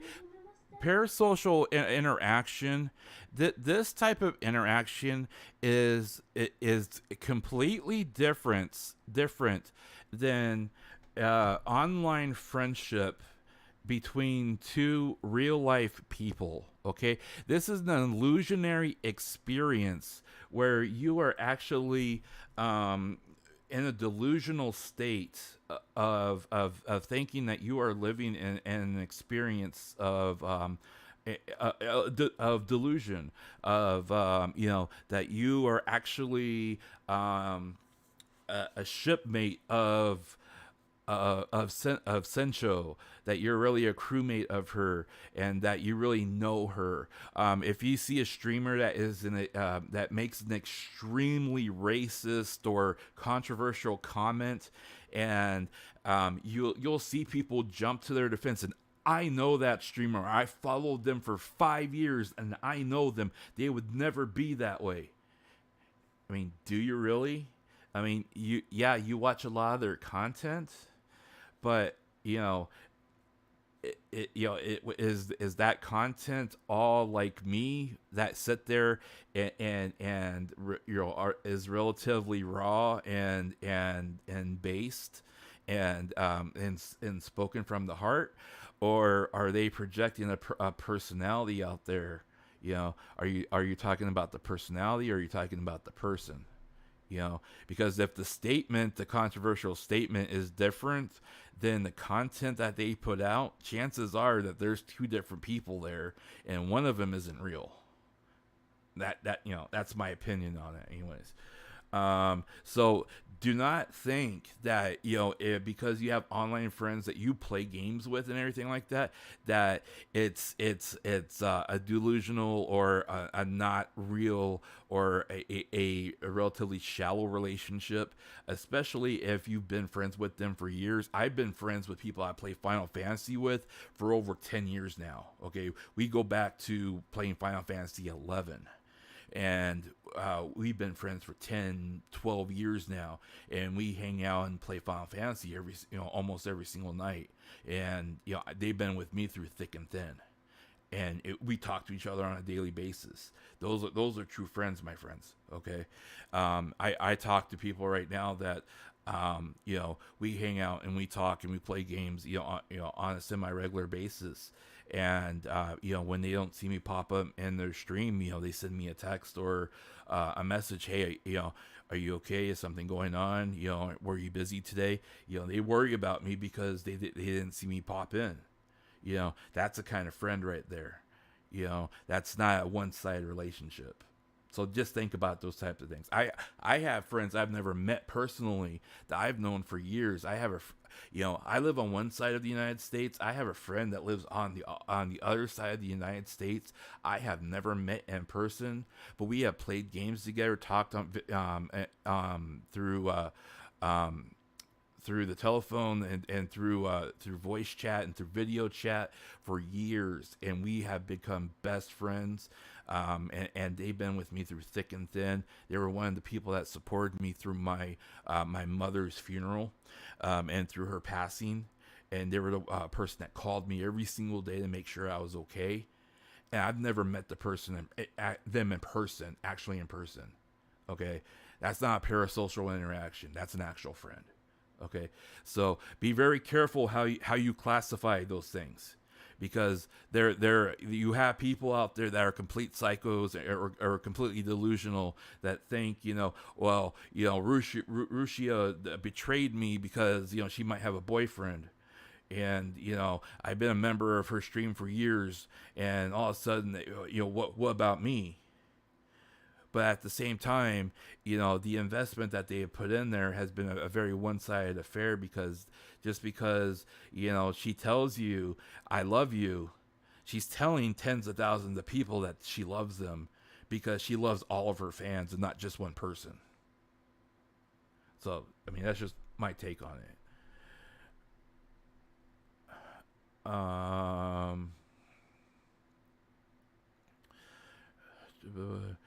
What a dumb question. It is none of your business what they do with Urusha.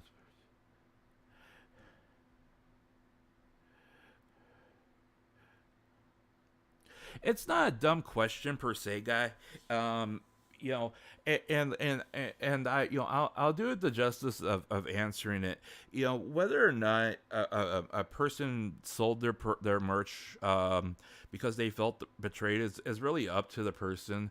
I'll let me be frank with you on a couple things. There have been times where, like, when I was heavily into sports, there was one of my favorite sports players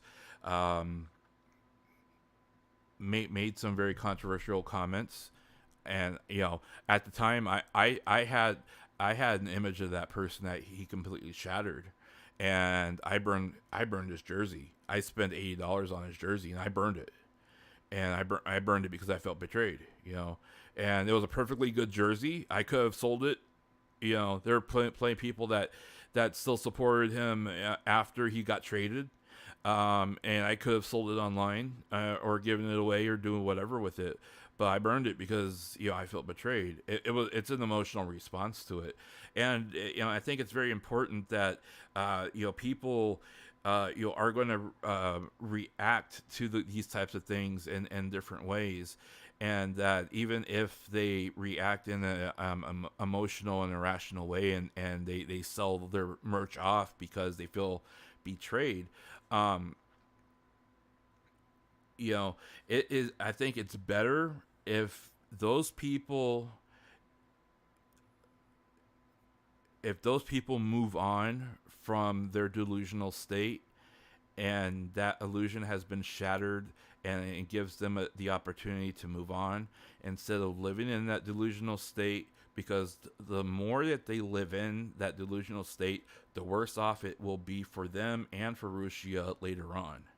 And what we're seeing now is people that have lived in that state for months, if not years, and now this is the emotional response from it. It's very important that people are educated and understand that there is this emotional state that you can start buying into, and you have to be very careful of it, because if that illusion gets shattered or that illusion disappears, you're gonna feel empty, betrayed, and emotionally downtrodden because you no longer have it. And if that's especially true if you feel it's been taken away by another person. I mean, look at the response that has happened because people think that either another guy or Cover or Hololive have taken Rushia away. There's an emotional response there, and people are automatically trying to lash out because of it. So people need to be aware of those feelings. Mori is extremely cute. I did want to come back to Mori on that topic. Mori, so I went off on that tangent about parasocial interaction because Mori is a very complicated case. Okay, Mori, because I began talking about with Mori. If you watch her live streams, and then if you watch her Mori VTuber streams, there is a very big similarity between the two people. Okay, and it's very hard for people to understand and separate that. And the controversy involving Mori is because there is such a blurred line between the Mori the VTuber and Mori the the rapper and the girl herself, that you can't define it. I am a deadbeat. I am a deadbeat by night, deadbeat by day. I am a deadbeat all the way. And I have followed her since almost the beginning. I started following her about a month after she debuted. Okay. And there's a lot of things that she says in her lyrics. Okay, have a good night. Thank you for stopping in. For those of you that are just coming in, we're basically we basically have recapped everything that has happened with Rushia. Right now, we are talking about parasocial interaction. And the reaction that a lot of the JP bros and some of the EN bros have had with Rushia. And I'm discussing Mori as an example because she's a more explicit example of that EN people can understand with parasocial interaction, because Mori is such a unique case that it's very hard for people to actually make the defined line with where Mori the VTuber ends and where Mori the person and the rapper begins. Okay, so with Mori.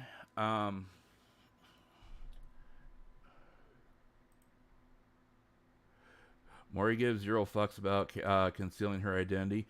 She she so Mori is a special case, okay, and I say special case because she knows that her other identity has leaked out. She knows it's out there, but she knows she can't necessarily talk about it on each other's channels. Okay, now with her other her real or her alternative identity, um, if you guys have noticed, several of her singles came out, and um, she has a lot to say about how she feels and and especially her current in regards to her current situation and her lyrics.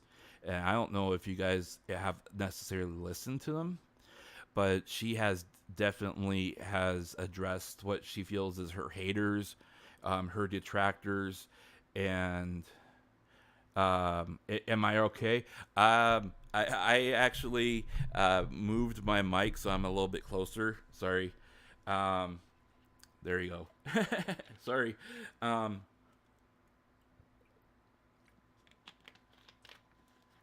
so um, she has given a lot of response to what she feels is criticism towards her, and a lot of it isn't necessarily constructive, but it's an outlet for her. Okay, and let's see, Marco, I just woke up and half understand about parasocial interaction. I think it's a nice opinion. I just followed VTubing last month, and I followed them because I enjoy the content, knowing they play a role. Exactly, they know that they play a role, and they there are time you can start identifying when the VTuber is speaking from the heart and speaking from themselves versus when they're speaking from the persona and the role that they're playing. Okay, once you start really listening to a person, you can start distinguishing those things. Maury's one of them. Maury's definitely one of them. You can tell when she is being Maury the VTuber and when she's being Maury the person, and it's very real for her, when you can distinguish those things because of the way she talks and the way she addresses the audience. Now, when she is acting as herself or acting or just regular streaming, it's extremely hard to define whether or not she is actively playing a role or playing herself, because there are times where um, there are times where she is completely unfiltered, and then there's times where she knows she is, um, there are times where she's you can tell she's actively holding back, and um, I think she is struggling because um, I think she's struggling because she is realizing that she projected an image of herself that is not exactly what she wanted people to accept. And now that she is gaining more confidence in herself, she is trying to project the image that she wants people to see of her, and people are being less receptive of it, especially when it comes in regards to her interactions with men and with other people and other talents. And that's why, you had the controversy between her and the other streamer, and what he's probably boning you, and that's the payment for it, and all this other BS that happened. Okay, and you know what? Her personal life is her personal life. I mean, if she likes the guy, she likes the guy. I mean, that's not my business. You know, I'm never gonna get with her. I'm never gonna see her. I'm never gonna meet her. You know, I mean, it's not gonna change my opinion or view of her. I mean, come on, guys. You know, yeah, exactly. I'm not gonna stop supporting her after she stops being a VTuber. I'm interested to see how what she's gonna do after becomes a VTuber. She has talked about her dreams so much of having her own record label. She wants to be a producer. She wants to produce music. She wants to try her hand in doing those things and be a songwriter and release an album, and make it big and everything else. She has dreams and ambitions that go beyond being a VTuber. I'm not just because she drops being a deadbeat, or a reaper at some point, doesn't mean that I'm gonna stop being her fan. Come on.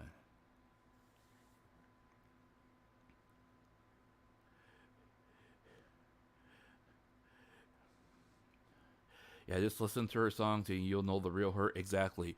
There's a part of look, if you listen to her songs, okay, if that are not, if you listen to her songs that are original songs, there's a piece of her in every single song.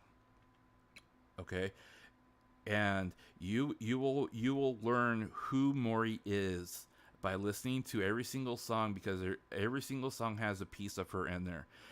Every single song has a piece of either what she has struggled through, what she was currently going through at that moment, or how she feels about what she's doing and what she's facing. Okay, that's plain and simple, and that's how she writes. Everything that she writes and everything that she says is from the heart and what she's feeling at the moment, and what she's facing, and whether or not you like or agree with it is a different story, because it's unfiltered, and it's her way of expressing herself when she can't necessarily express it in words, other than dropping a bunch of f-bombs and that's it, because that's how she communicates. But if you listen to her music, you'll understand exactly how she feels, what and the struggles that she's gone through, what she's going through. And there are times where you know I mean, even if you listen to let's see, which one was it?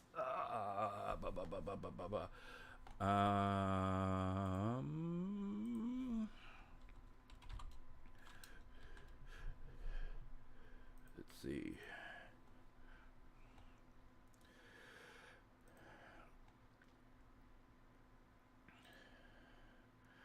Um,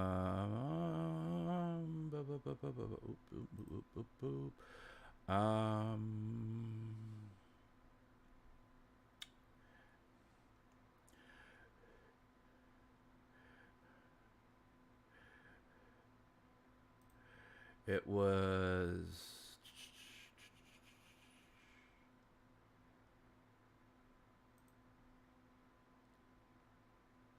I think it was Bully. I'm pretty sure it was Bully.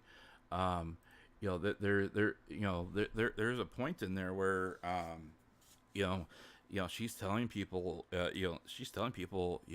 hey, look, that there's all this hate and resentment out there, but if you want to know exactly who I am, take my hand and follow my lead, and I'll show you who I really am.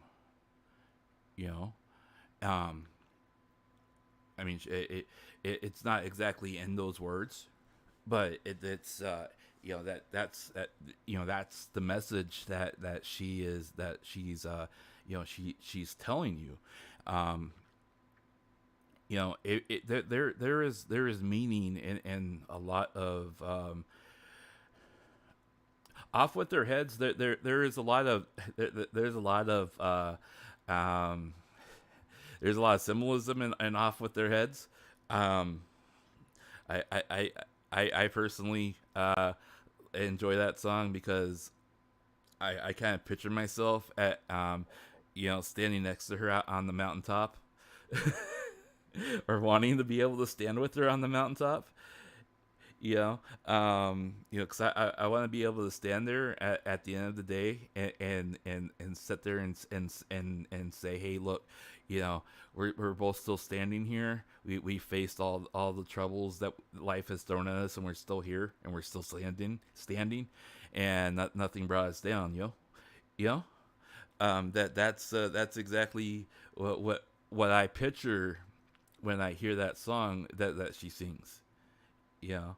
Um, and a lot of people will say, hey, you're projecting yourself, and in a sense, music itself has allows you to be able to have that sense of projection, when it comes to the lyrics, because it brings you into the imagery of what they're trying to show you.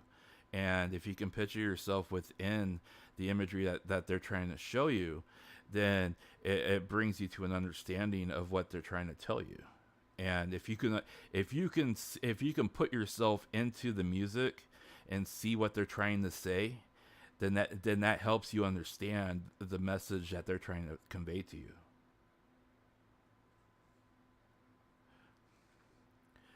Let's see. Cover core sure looks stupid though. Of all the great things Rushia did for almost 3 years, they will only see the mistakes, and not the one thing she achieved. Um, Noski, first off, thank you for stopping in and giving your opinion. I would ask you to first just kind of calm down a little bit. You don't need to type in all caps. We can all see what you're saying, okay? Let's just try to have a civil conversation. Um, we do appreciate your opinion, okay? Um, Now let's look at this, at what you said in your opinion here. Um, Rushia did do a lot of great things for cover and for Hololive, like you said, okay, and no one is disputing that.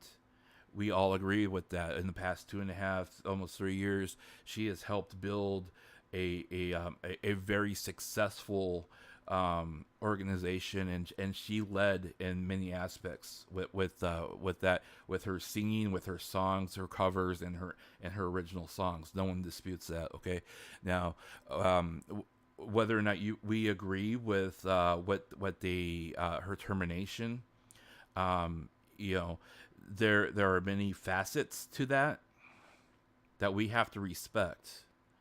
The fact that she signed a legal agreement that was binding to her, that she broke. Whether or not she did it as a mistake or not, it was broken, and that gave them cause to terminate her. Now, we all agree that the termination and the exit of her is the wrong way of doing it in the greater scheme of things. And that's one reason, and the main reason why I put together the petition that is pinned at the very top of my channel here, to request that cover allow her the opportunity to exit gracefully, if they are choosing not to allow her to remain with the company. We want her to be able to have the ability to say goodbye and leave gracefully, and in some manner of form, be able to explain what is going on to the fandom, whether it is a long explanation or a thorough explanation, or just an explanation of saying, hey, look, I made a mistake, this is what's happened, I'm owning up to it, I gotta do this, this is the way it's gotta be, and please, let's move on from it. you know those are things that that can be said. Okay, so let's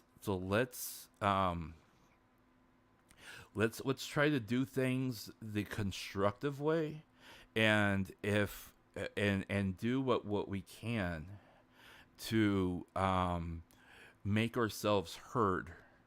And the best way to make ourselves heard is to by doing things like signing the petition, trying to get people to share it, try to get traction on social media, so we can get the attention of Covercore, of Hololive, of Yago, the people that can see these things and say, hey, look, the fandom is asking for this. The people that pay our bills are asking for this. Let's at least give them this, and then and then tell them, hey, we're gonna try to do this better. Okay. I mean, does that make sense to you, man? Because no one disagrees with you that it was a mistake that happened and that the exit is bad. Okay, no one's disagreeing with you on that.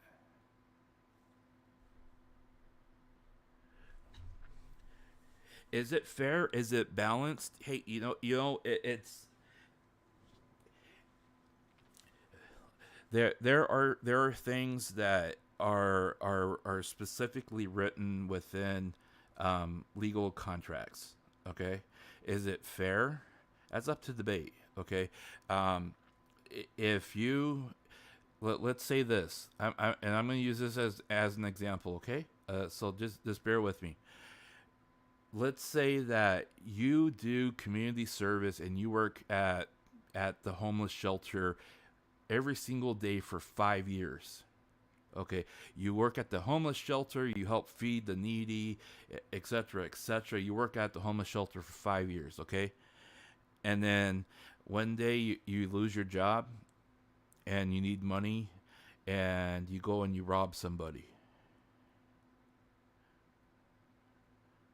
Okay, and you do it because you needed to, or and you felt like you didn't have another choice, you didn't have an option, you felt trapped, and you have to own up to it.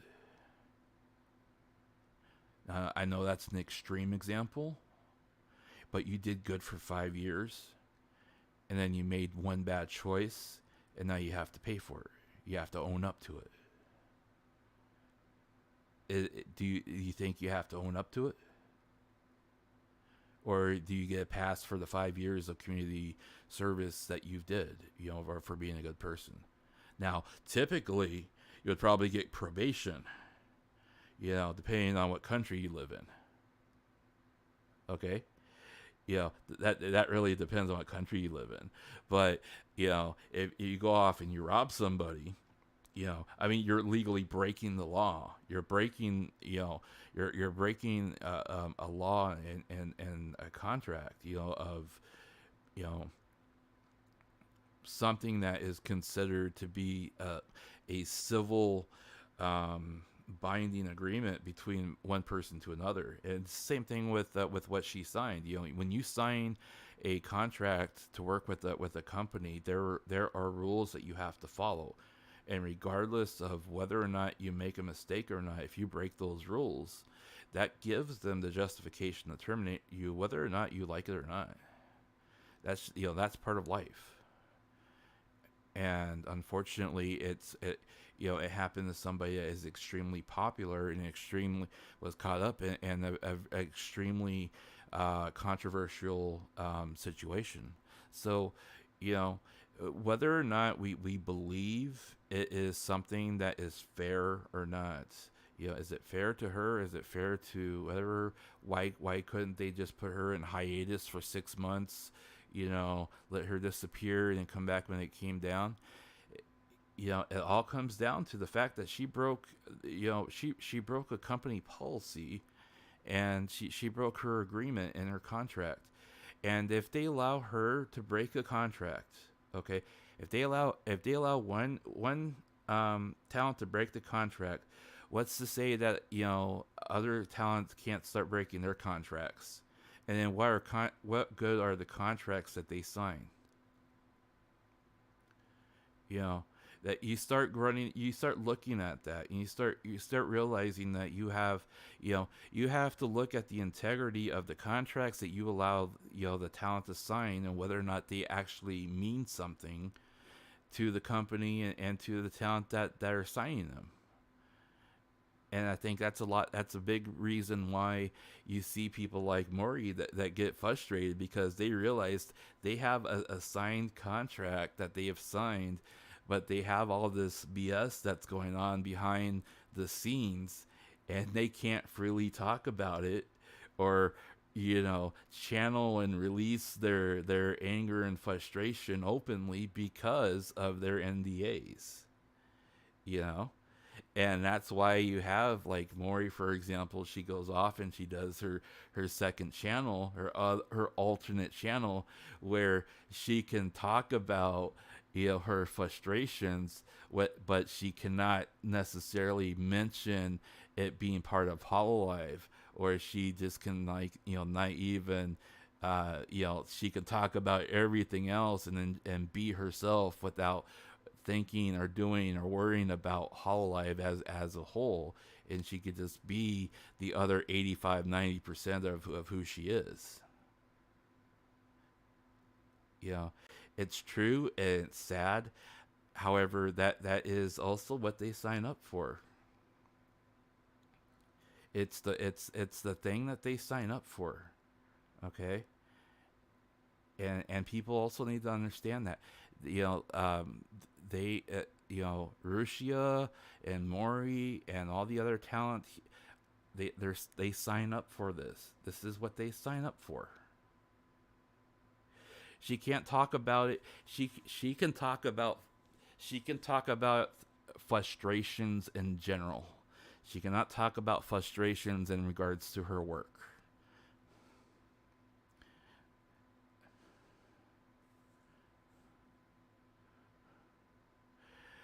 Yeah. So Rushia does have a new channel. She also has a Twitter that this is her private Twitter. Um, this is her Twitter account, her Twitter page, that links to her alternate or past identity that she has since become active on. If you go to this her Twitter page here, you can follow her here. You can go and then you can follow her Twitter or her YouTube account. Here she has a test video that she has uploaded and tried, so we know that she has been active as of 2 days ago. So you can subscribe to her here. She might actually start becoming active here, so who knows? But you can subscribe to that channel so you can keep an eye on that. And then also, she has a Neko channel here that you can go and subscribe to. It looks like she hasn't been active here since 2017, but you can go and subscribe there. And then if you use her Twitter handle here, you can go to Twitcasting. Twitcasting is a Japanese streaming service that a lot of VTubers use to stream more personalized streams off of their VTuber accounts, where they stream as themselves and not necessarily as their personality per se. So you can use that Twitter handle there to subscribe to their channel there. They talk more. They talk more personal, but they still maintain the persona of who they are, type thing.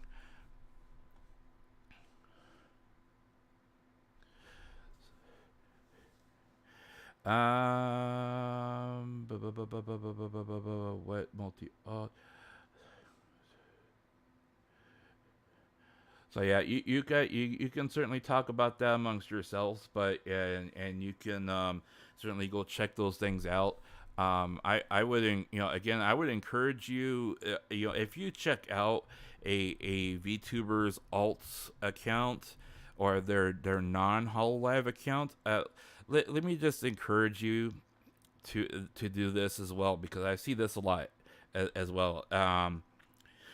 Don't mention their Hololive name in their alt account.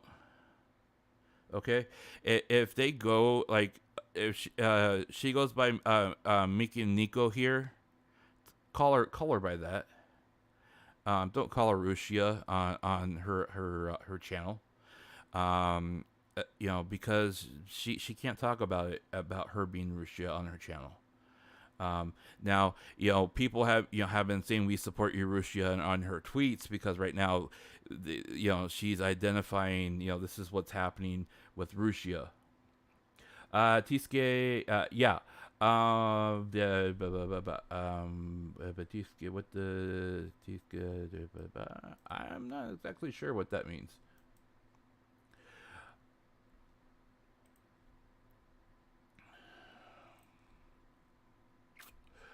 That can mean two things. That can be helper or helpmate. Ah, I closed something by accident. But like I've seen people go into Noelle's alt channel, and I love you, Noelle, and everything like that. She can't respond to that in her alt channel, because she cannot cannot be Noelle in her alt channel. Okay. Same thing with Mori. Mori cannot be Mori in her alt channel. She can, she can be, herself in her alt channel, but she cannot be Mori in her alt channel. Now, people like Choco Sensei. Choco Sensei, she runs her twit casting. Her twit casting streams. Yeah, you can call her Choco Sensei there, because she is still identifying as Choco Sensei there. Same thing with Matsuri. Matsuri is still portraying Matsuri there, and so that's her identity there. But if they are not portraying the person, don't sit there and try to identify them as that person if they have another tag name for that channel.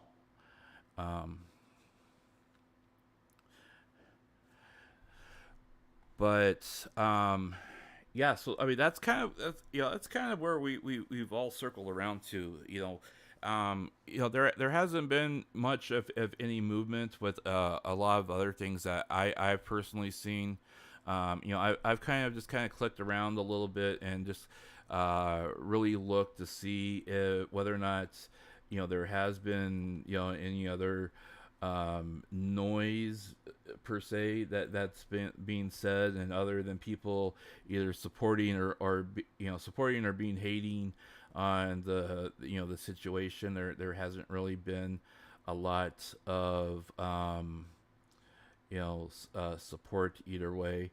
But I see a lot of people that are lamenting on the fact that they feel that they weren't able to protect her smile, and that they weren't able to that they weren't able to protect her in general. And all I can say is that even though we may not have been able to protect her, we need to do everything we can until we've exhausted all of our options. And right now, our main options is to petition and to make enough noise and response to out the haters out there and say, hey, look, we want you to either allow Rushia to have a voice in this and let her leave, gracefully, or tell us what you're going to do to prevent this in the future. Be right back. Oh shoot. Oh, I forgot Japanese is not working today. It's best to just don't use their VTuber names in their IRL streams. Yes. Use the name. If a VTuber is using an alt name and an alt identity for a different stream, use the name that they are using for that stream, please. Um, did you get enough sleep? I never get enough sleep. I wish I got more sleep, but then I would sleep all the time. I wish I did get more sleep. Uh, Guys, remember to sub and sign the petition. I do appreciate any subscriptions that come my way. Any likes that come my way. Um, I don't do it for the fame or for the popularity. I do it because I enjoy Hololive. I do it because I enjoy um, the content, and I love these girls and what they do. They bring a lot of joy and happiness to a lot of people. Um, what they do is extremely important because, believe it or not, many of these girls suffer from a lot of social anxiety or social disorders, where they actually do not have, or they've had trouble in the past talking to people, um, and um, I mean, if you look at her picture here, I mean, she's extremely cute. There's no denying it. She is extremely cute. Okay, and if you and I were to look at these pictures and say, what do you mean Rushia is adorable? She's extremely gorgeous. What do you mean she can't talk to people? Okay. Let's put it this way. There are girls out there that are extremely attractive, but and they know that they have this aura about them, but they also realize the whatever they do to themselves are going to attract people, and because of the attraction that they personify, they are either afraid to allow people to get close to them, or they're afraid to talk to them because they are afraid that they'll give people the wrong idea. you know there's also people out there who they may look that way, but they may look like this, but they don't feel and they don't believe they look like this. They feel like they think that they look 100 times worse than what this is. Okay, and to you and to me, I think she's gorgeous. I think she's really pretty and attractive. Okay, now if you take a girl like that has an extremely low self-esteem, and then you tell her to interact with people, um, there's a lot of them that can't. They don't know how. Um, Corone, not Corone, Corone. El Dago is one of them. She has told stories about how, um, and they are IRL stories. Okay, you can tell that she was not telling a tale, that she was not telling a tall tale, and that she was not just feeding us a line. She told us an entire tale about herself. Okay, and she told us in a member stream, in complete confidence. She told us, um, people always tell me, and when they talk to me in person, um, I don't know, you don't know how to talk to people, and that's why I started, that's why she started adopting the type of personalities that she has when she streams. When you watch her past streams, her past identities, and when you watch her now, the identities that she's adopted, the types of the way she talks and everything like that.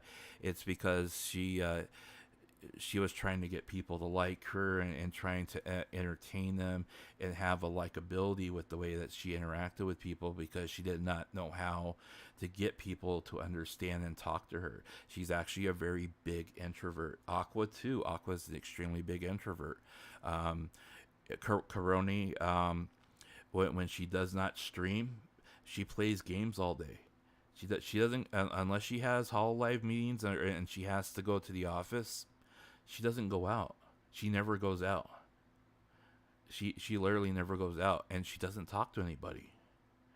And there's a lot of streamers out there, and I'm not just talking Hololive. I'm talking streamers in general, guys, that big and small, that are introverts, that have either social anxiety, or that they don't know how to interact with people, or they're struggling with social interaction, or they're struggling with the inability to make friends, and so streaming is their outlet and way to connect with people. Rushia is one of them. And that's why this hits her so hard.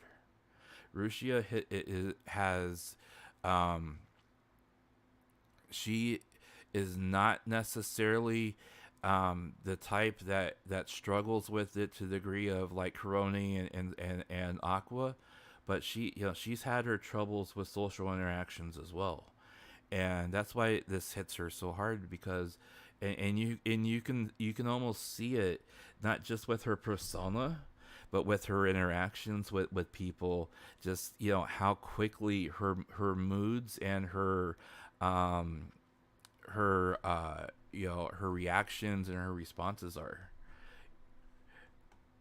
She the way that she talks and the way she interacts, and the way the way things trigger her. Konnichiwa, irashai.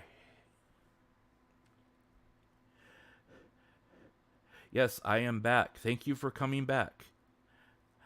I am here. We are talking about the Rushia. It's you. Yes, it is you. Thank you for coming back. We are talking about Rushia, and we are basically recapping, going over the information that we have available. Mental illness and loneliness is rampant in Asian countries, especially in Japan, where young youth beeping themselves around. Yeah, uh, mental illness has always been an issue in Japan, especially with young people. Um, and I was talking to somebody about this. You look tired. Uh, I it's been a it's been a wild ride. It's been a wild ride today. Um from I've had probably about 4 hours of sleep today. um Actually, hang on. I'll be right back. 1 second.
Okay, sorry about that. I had to one of my cats made a mess. I had to grab it real quick and take care of it.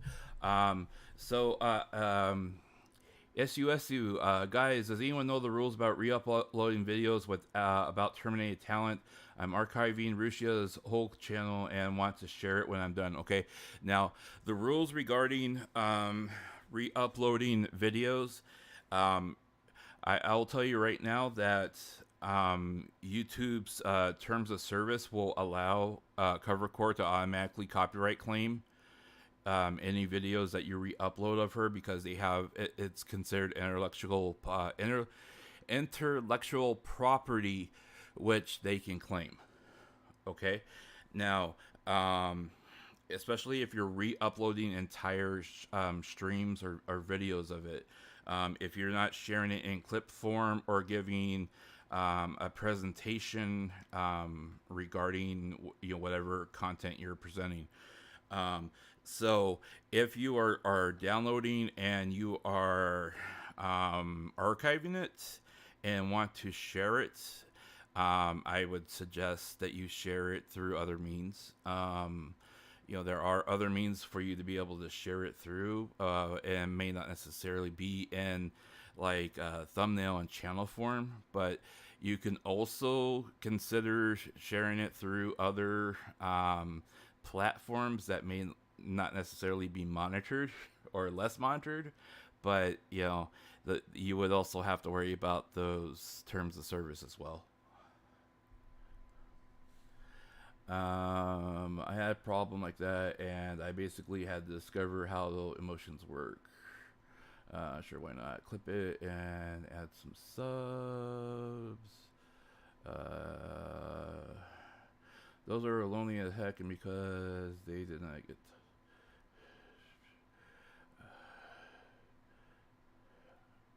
I'm back.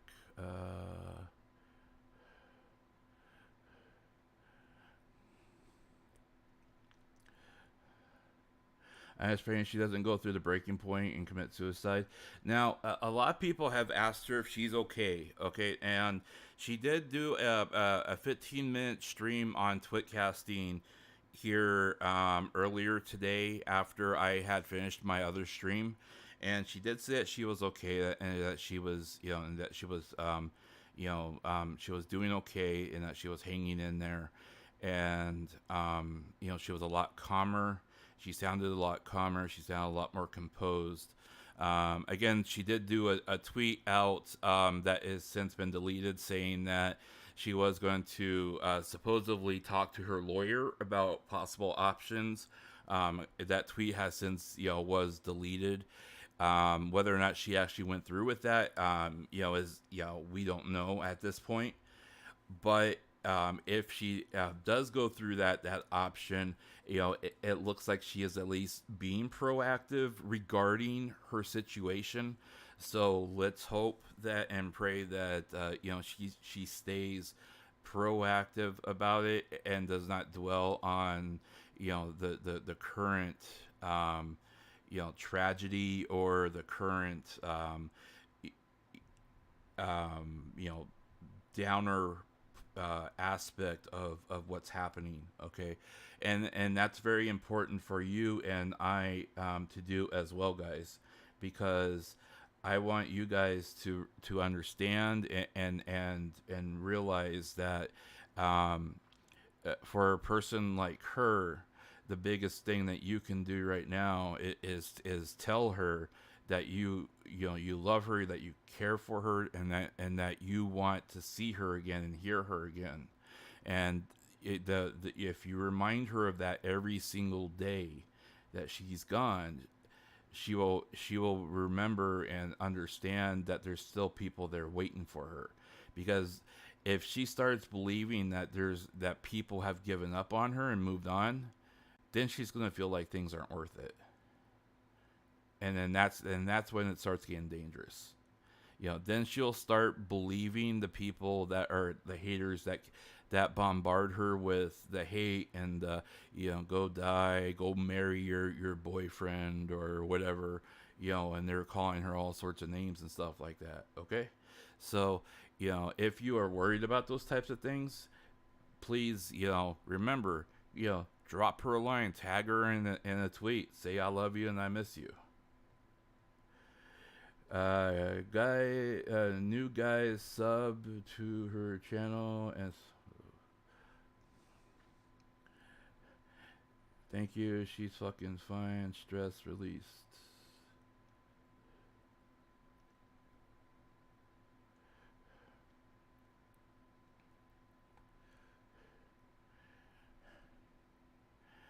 Let's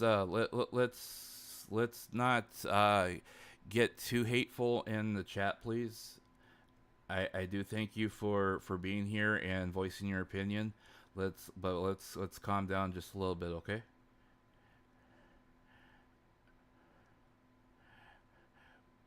You know, we do not want to lose her. We do want to support her, and we do not want to encourage people to be hateful towards anybody. We do not we don't want to encourage the haters out there, but we don't want to play their game and do the same thing that they're doing as well. Okay, so let's look at this constructively and put together something that that we can present to cover and to Hololive and show people out there, hey, these people are being vile and vicious and are bashing her, but this is what we want, and we can present this in a fashion that is presentable and honors her instead of just being full of hate. There are plenty of services out there. I'm not going to name or encourage them because I could get tagged for encouraging it. But there are several sites out there where you can just literally zip and dump those files in bulk and then share out the links to. So that is something you can definitely do.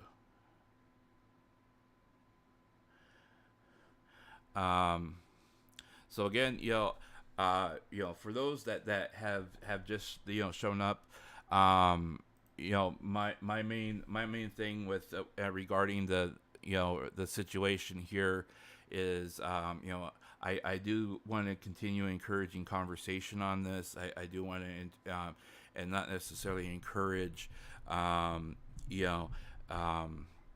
hatred and resentment towards it.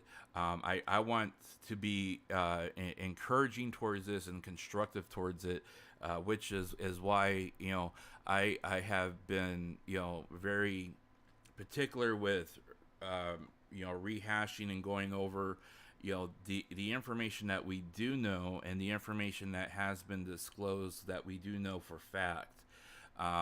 With regarding the notices that were put out there, responses that were given out there, and articles that were posted in regards to her situation.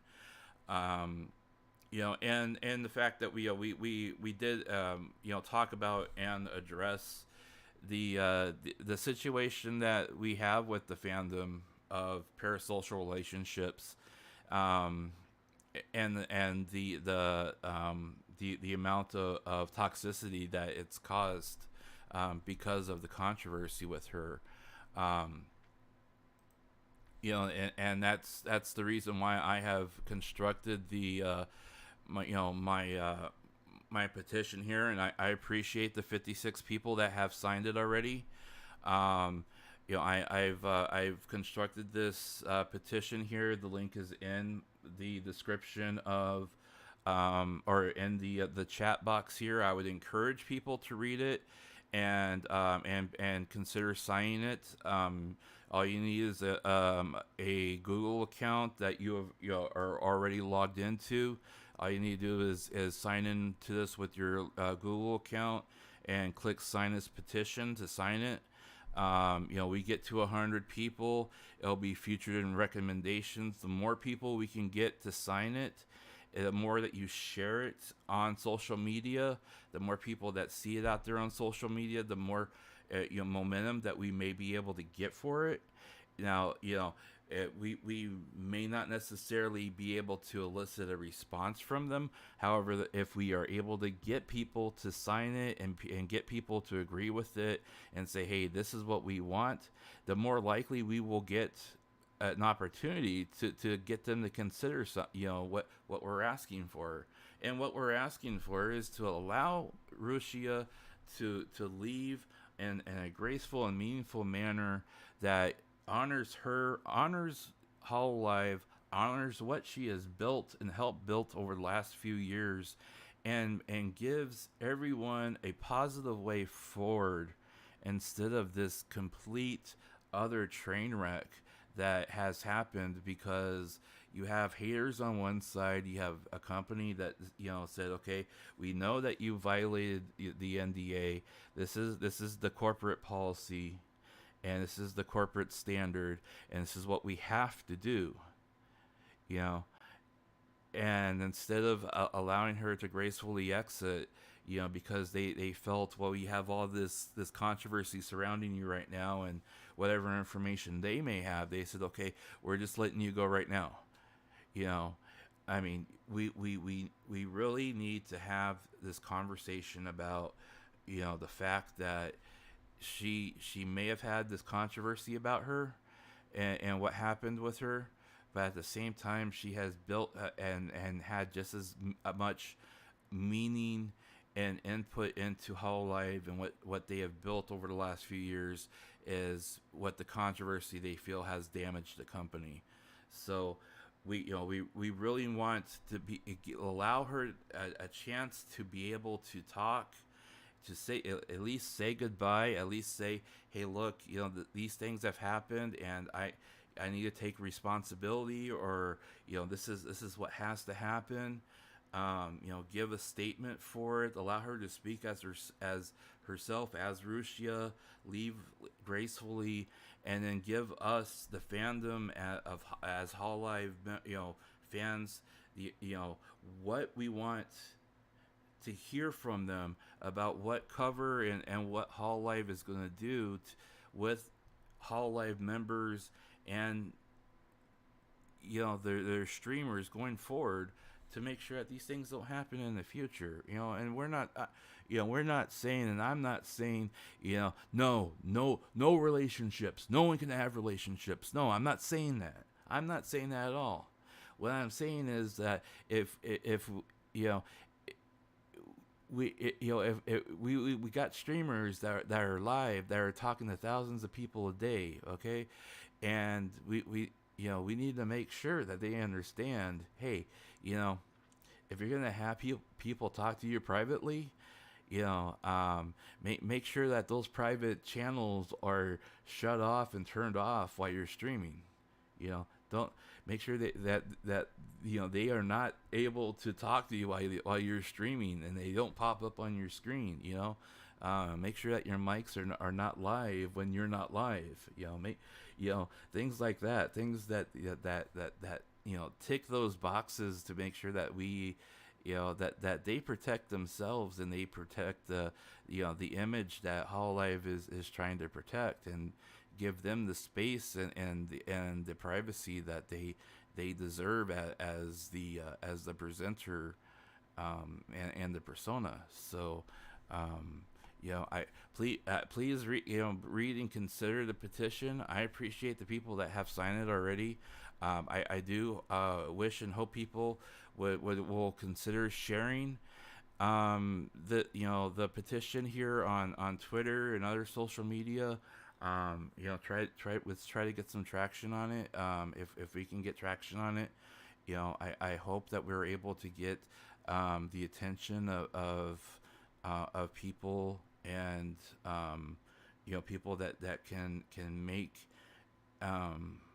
decisions and say, hey, let's take a look at this, and let's maybe consider this.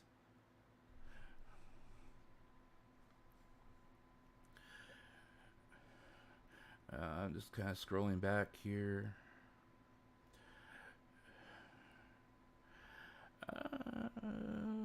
Being offended. I already know Rishia's gonna be.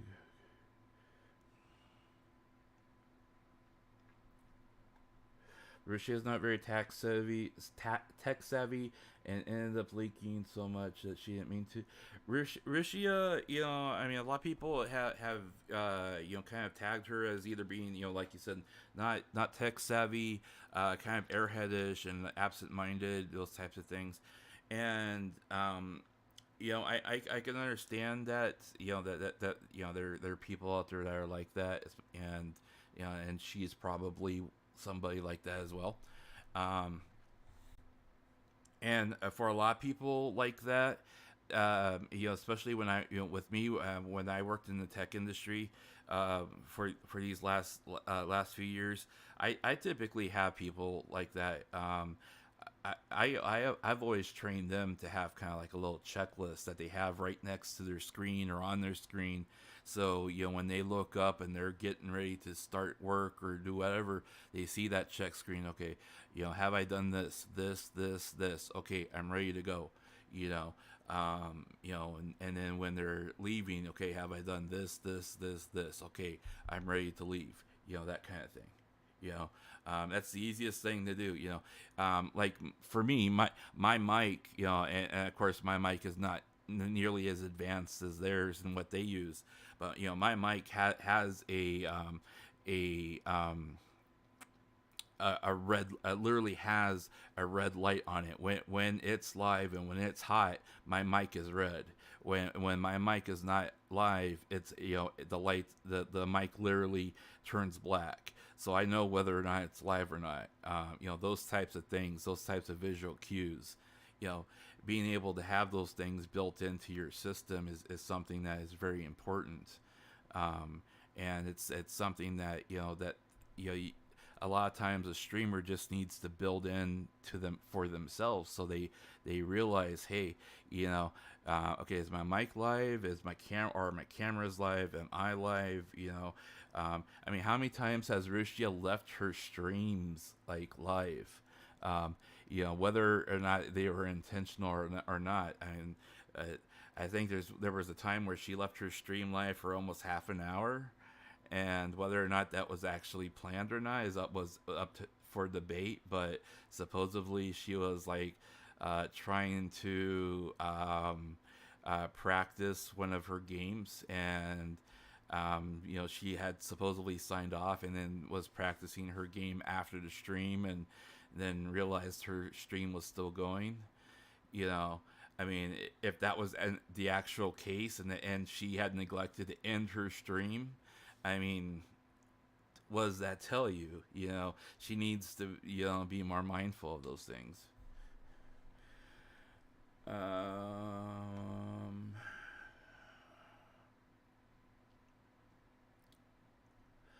I left TikTok because I got harassed and bullied on the platform. I stay away from TikTok, man. I mean, you can get a lot of exposure on TikTok, but there is just so. I mean, TikTok is sometimes I think TikTok is just as bad as Twitter.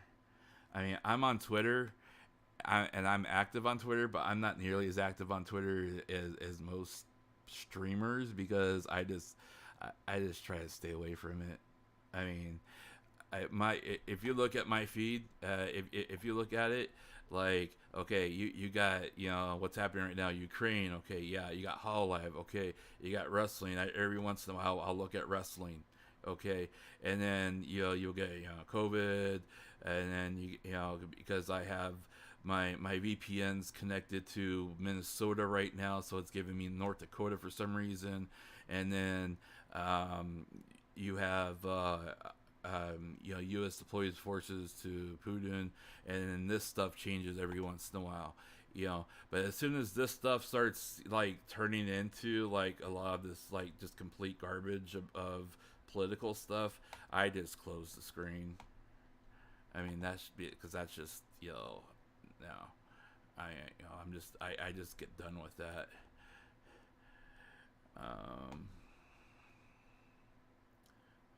Let's see here. Monetization. Tick toxic. Yeah, exactly. Tick toxic. That's exactly what it is. Tick toxic. The petition, whether it can change anything, at the very least, is something that we try to do. Exactly. The petition. Let's talk about the petition for a minute. The petition in itself is something that we can do, that we can present to Hololive, and we can present on Twitter and say, look, we have this many people that support this cause. Okay, now the petition itself does not hold any weight. It does, does not necessarily mean that it will elicit a response or anything like that. But the more people that sign up for it, the more people that support it, the more people that acknowledge, hey, we agree with what this petition says and back it, the more we can say, especially me as the person who wrote it, I can tweet, Yago Hololive, cover. I have 10,000 people that have signed this petition asking you to consider this. Please consider this. Please listen to us.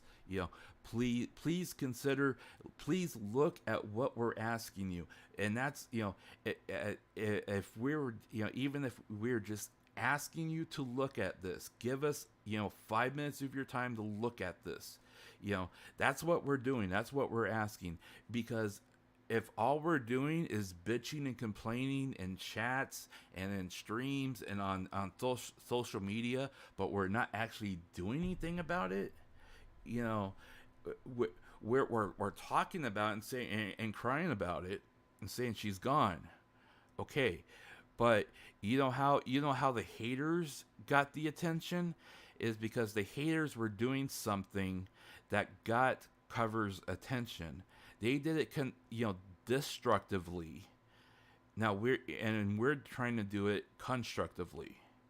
And we need to show the difference between how we're doing it and how the haters do it, because if we do it constructively, we can say, hey, look, there is a group of people out there that saw what happened, and we recognize that there were things and mistakes that happened, but yet we are asking you to reconsider and consider what we're proposing.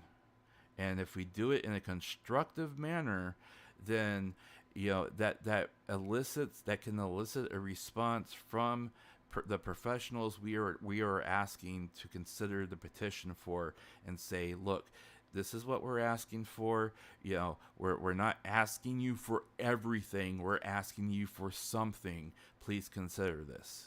And if we can start a conversation on that, that's what we're trying to do. We're trying to start a conversation on the matter. So, again, I encourage you to, look at it, read it, sign it, share it. If there are tags out there, that trending tags that that will get attention for it, retweet it with the trend tag on there for Hololive or whatever. Encourage your friends to look at it. Encourage your followers to look at it if you have followers. But the main thing is that you gotta talk about it, you gotta share it, and you gotta have other people say, hey, look, this is something that we can do that is constructive, that is something that we can piece together and say, look, we are doing this the right way, and we want them to consider this because this is the right way of doing it. And this is the way that everyone can walk out of this a winner.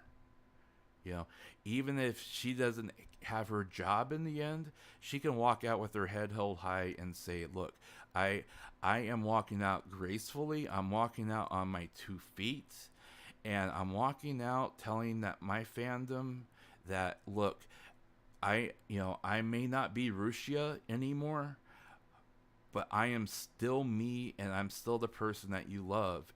And when I say goodbye, I'm saying goodbye as Rushia, and I'm saying hello as me. Okay? That, that is the biggest thing, guys. Because look, if she leaves, if she leaves and never comes back as Rushia, but she walks out on her own 2 feet instead of being thrown out the way she's been thrown out, that's a win for her, and that's what she wants. You know, I mean, let's be honest. She knows that there's the the possibility of coming back as Rushia is slim to nil, but she at least wants to walk out on her own 2 feet.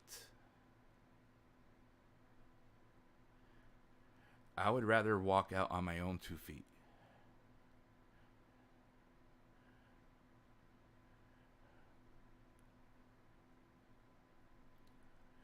You know, I mean that again. That's just my opinion on the situation. She may be she may be be completely different. She may say no. I want my position back in Hololive. You know, and and if, to a very big degree, I think she probably does not want to give up the persona of Rushia.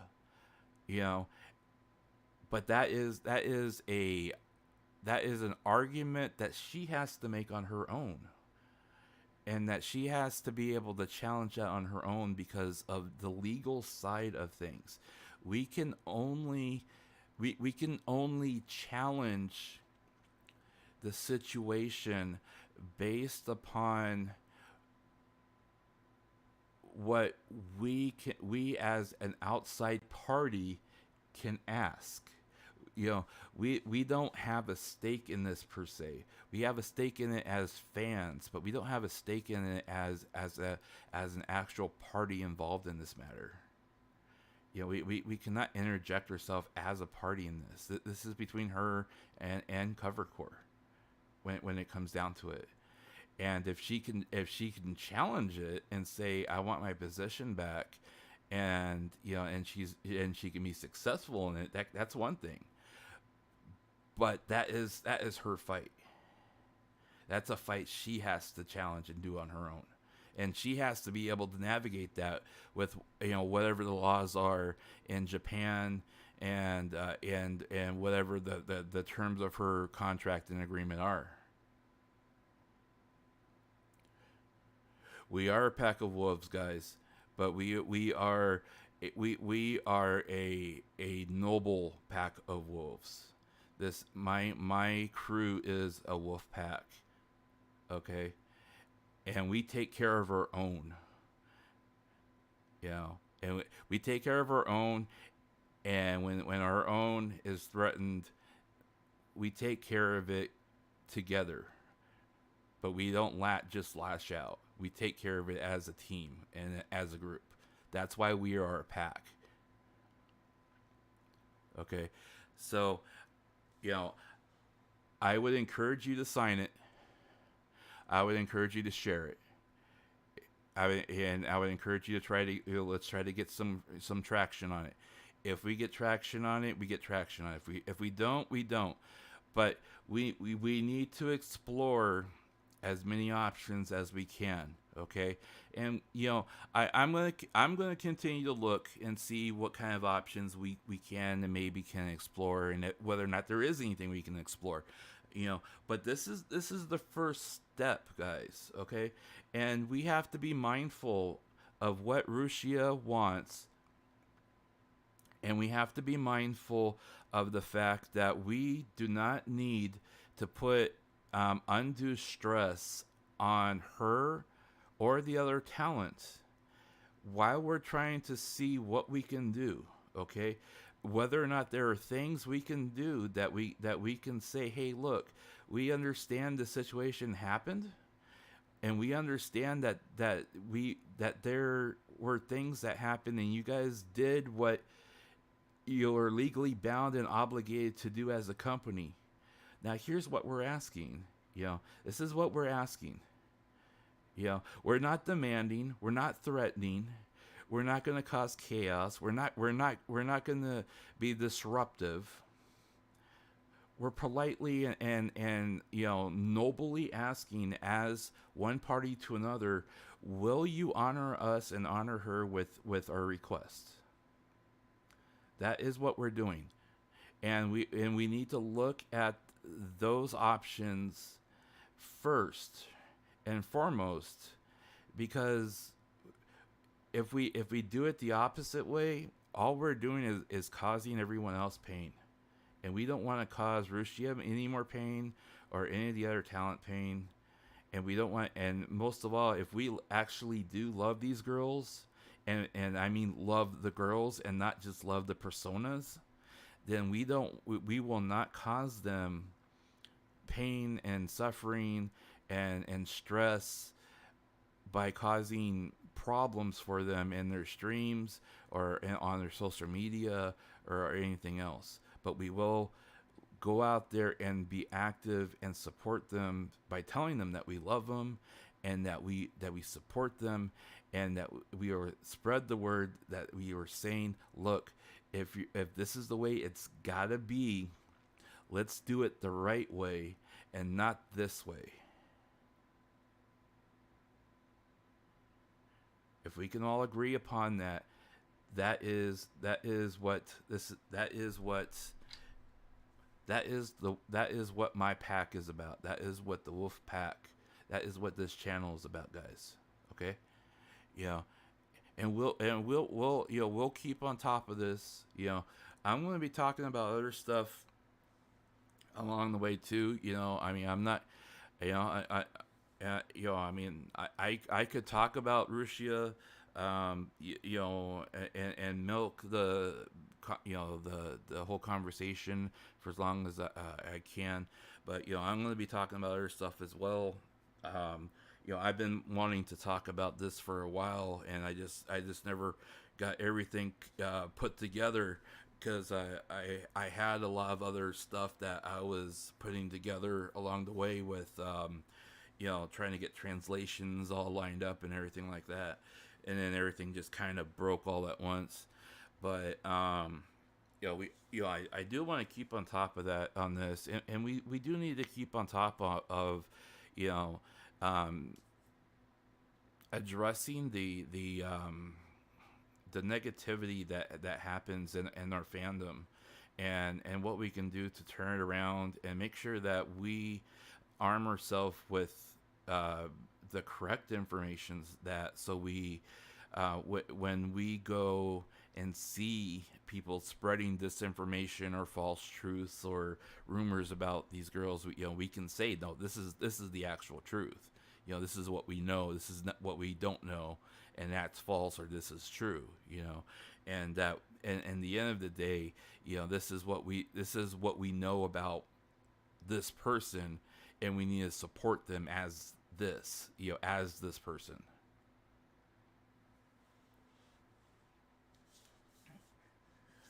Making a Discord, I will consider making a Discord. I will consider making a Discord. It can definitely be a way of talking with each other and keeping in touch. My concern about creating a Discord is considering the topic that we're currently talking about. It can immediately be flooded with people spamming hate regarding Rushia, and that is something I would like to avoid, because right now the main thing is that we want to keep a positive mindset about supporting her. Okay, so I will consider making a Discord. It's 3:30 where I'm at, so you have to go soon. Hey, if you have to go, if you have to leave, thank you for staying. Thank you for being here. If you've subscribed, thank you for subscribing. I'm sorry I haven't kept up with everyone who has subscribed. But I thank you for spending your time here, and thank you for putting your input here. I appreciate your input, your conversation. That is what my I've been making my channel for, and what I've been making these streams for, so we can have the conversations that we are having. Even if I do not get to your comments, I am seeing them. I may not be able to address all of them, but I do appreciate the fact that you guys are talking to each other, and that we need to have conversations like this in order to maintain a positive mindset for our community as a whole. And then we need to look and see what we have to do in order to build a more positive community going forward. And if I can keep this community as something that you can come back to, and keep it as a positive community for you going forward, we can use this as something to build upon, and then we can reach out towards the other streamers here, and their fandoms, and say, hey, look, this is something that you can come here and talk about. So need a Discord for real. I hear you. I hear you. It's Discord can be a mixed bag, with haters, flutters, and everything else. So I'll consider it. But yes, the biggest thing, guys, right now is keep your positivity. If you do create Discord, you might consider applying some people for moderators. Yeah. That's just it. If I make a Discord, I want to make sure I have moderators in place first or moderators selected before I create it and go public with it. Otherwise, I can't monitor it 24/7, and I would have to ensure that I have bots set up for certain things and everything else. So let me consider that and jumble it around, because quite frankly, my channel, when I started yesterday, I had approximately 65 people subscribe to my channel, and at the end of the day, my channel blew up fivefold. And basically, I was just trying to voice my opinion, and talk about the things. And sometimes I have a few people pop in when I'm doing games and stuff like that, and or talking about things. And other times I have 10, 12 people, and then other times it's just me. So it's not the fact that I'm talking about a hot topic right now is probably the big factor that of why there's I've had a lot of people come in and subscribe. However, I appreciate all of the subs that I've had so far, and I do want to continue providing you with a place to come and talk about topics like this, and then other things that I may stream along the way. And one of the things I was talking about before, and I got sidetracked, was the fact that I have a top 10 that I have been working on, that I'll be doing a video upload upon. And my top 10, it has Rushia in it, it has Mori in it, and I go through and look at my top 10, and all my top 10, I had the reasons why I selected the girls that are in my top 10 are extremely personal, and they are they may not necessarily reflect what other people feel or think about when they think of their top 10 Hololive members. But at the same time, I look at my top 10, and I realize that have a good night. Those that are leaving, have a great night. Thank you for stopping in. yeah, thank you for signing the petition. Thank you for stopping in, giving your opinion, hanging out with us. Yeah, please stop by again. You know, my channel will be here. If you see me live, stop in, say hi. I appreciate you stopping in, man. Um, and just to give you kind of an idea of what my top 10 looks like. I mean, my top 10 has Rushi in it, has Mori in it, has Noel in it. Um, it has let's see, Bay, Fauna, Corone, Noel, Mori, Roboco, Mel, Luna, Marine, and then Rushia. That's my top 10. You know, I mean, that's you know, I have my my reasons why those are my top 10. You know, um, I love each of those girls in a different in a different and a special way, because each one of them have affected my life in different ways. You know, what is sleep? You know what? Sometimes I feel like I haven't slept, but I know I did sleep. I slept about 4 or 5 hours, so I'm good. Um, but I look at my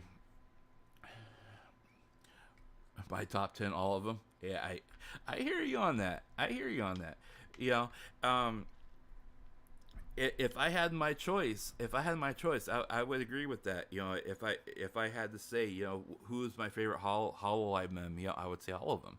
Um, when I look at the ones I watch the most, or listen to the most, or replay the most, those are the ones I go back to the most. And it's kind of interesting for me, because I look at that list, and then I look at what's happening right now, and it kind of makes me sad, guys, because if you go back and you look at um, if you listen to my list again, you know, Rushia, Marin, Luna, Mel, Roboco, Mori, Noel, Corone, Fauna, and Bay. Okay, now out of those 10 people, one, two, three, four, five, at least five of those people are victims of active online bullying, either on a daily basis, or have been victims of online bullying and harassment in the last year.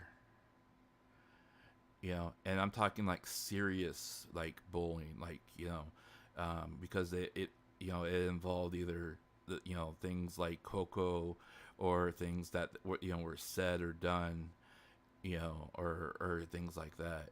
And it makes me sad, guys, because all these girls are just so, they're a lot of these are sweet, and they're innocent.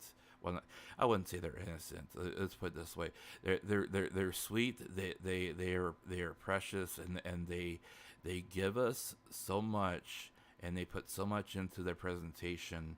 And whether or not they may have said something that was taken the wrong way, or out of context, or whatever, yeah, those things happen. And when you're live and you're behind the mic, you have to think several words ahead in your mind while you're speaking, and you don't necessarily have the time to complete your thoughts when you're talking, or especially if you're trying to talk off the cuff, you know um, needed by Guramaz. Well, your comment got blanked out. And Samia joined the chat. What comment got blanked out? I didn't see a comment got blanked out.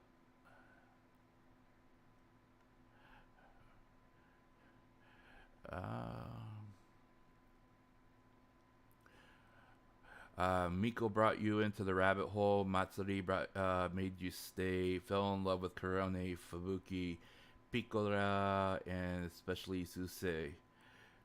Can I make a tribute video from the past VTubers, or is that not allowed?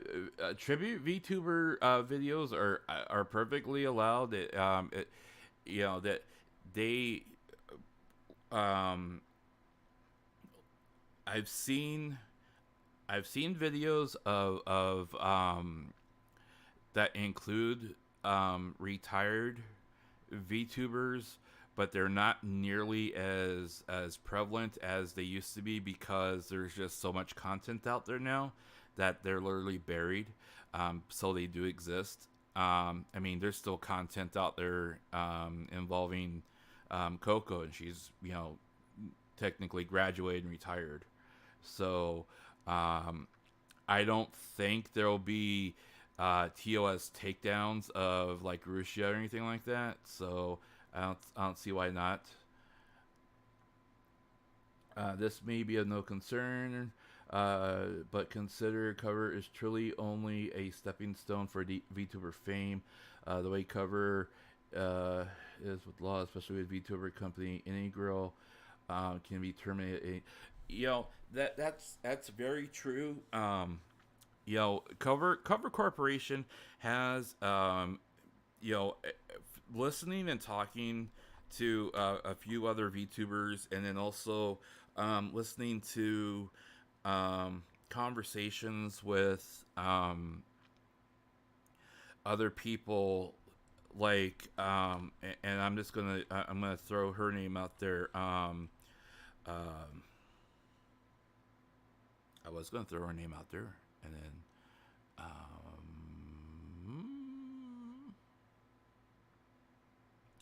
oh my gosh, her name slipped on mine.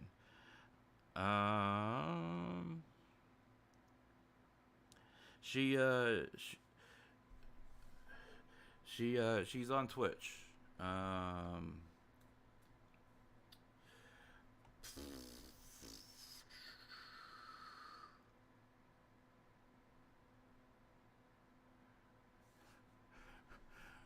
Who's the naughty cat girl that's on Twitch? I forgot her name.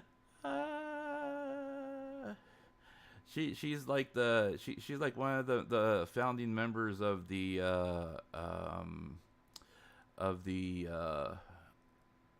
VTuber group that's on Twitch with like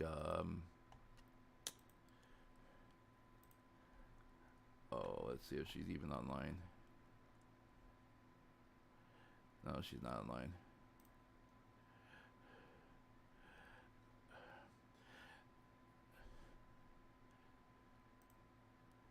Nanners, yes, Nanners and Meldy. Yeah, Nanners. Yeah, I was, not so much Meldy, but Nanners has talked about, Nanners has talked about, contracts and stuff like that, and not, she hasn't necessarily talked about like Cover Corporation and everything like that, but she was talking about contracts and whatnot, and and she had been making some the comments that contracts, the way that contracts are made and distributed, especially in accordance with Japanese businesses and everything else, is drastically different than like if you were to sign with an agency that is not founded or based in Japan, and that it depends on platform, it depends on the specifics of the plan itself, and whether or not your contract has the options for write-ins. So if your contract has options for write-ins in regards to things like merch, super chats, or specific income, and whether or not you gain income from other sources, those types of things, or other projects, those types of things. The specifics of the matter. There's of course the standard framework of it, but there's also there's also the amount of compensation that's involved with it as well. But what comes along with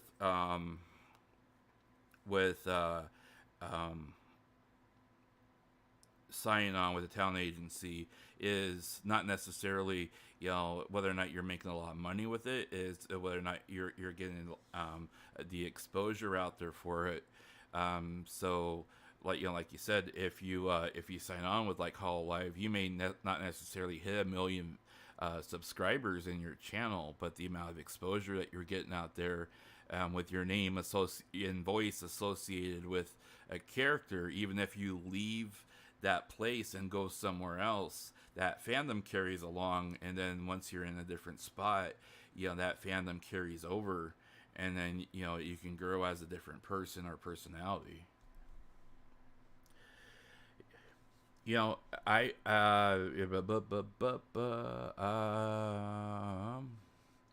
yes, so we do not forget Rushia. If you the biggest and best thing to on how not to forget Rushia is to ensure that you subscribe and follow her on her new channel on social media, or her current channel on social media. Tell her that you love her, and do everything you can, like what we're doing, to try to make a change, try to make our voices heard, try to make her voice heard. We're trying, I'm trying to at least make a difference by trying to see if we can get some movement going with the petition I put together. If you want to take a look at it, sign it. All it takes is for you to sign in with your Google account to sign it. It's going to be shared on social media. The more people that sign it, the more people that share it, the more exposure we get with it, the bigger the chance we might get a response from it. It doesn't hurt to try. What got deleted? I saw an hour ago that someone on the internet made a statue honoring a statue. What do you mean a statue? Like in Minecraft statue? Or I remember Nanners before she became a V. Nanners was just changing the subject real quickly to Nanners. The very first video I ever saw of Nanners, she was playing a horror game. I can't remember which horror game it was. But she was playing a horror game. Yeah, and of course she was freaking out.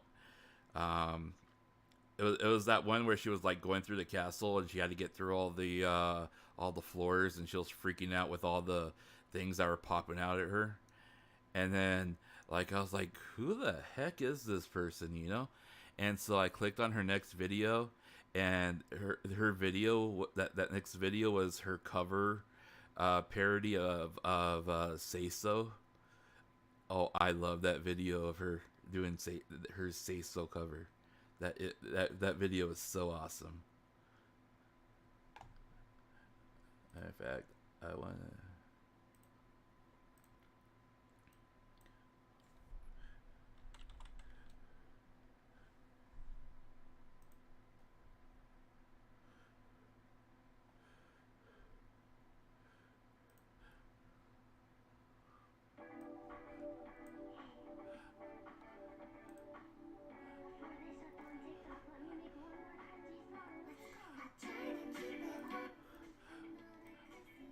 Sorry, I love this song of her that she did.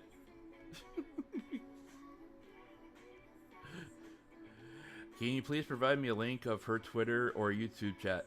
Yeah, hang on.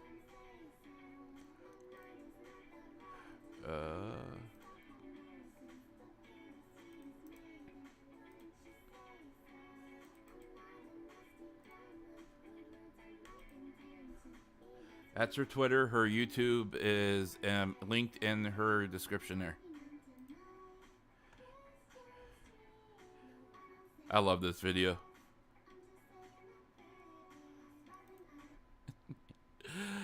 uh, Nanners, don't you ever stop making cringy stuff.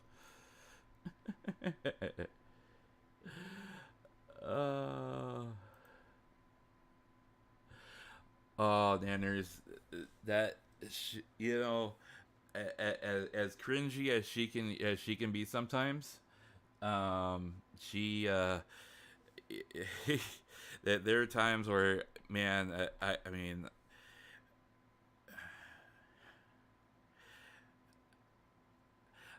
I've seen her break down and cry when she hits eight, I think it was 8,000% on a level 5 hype train.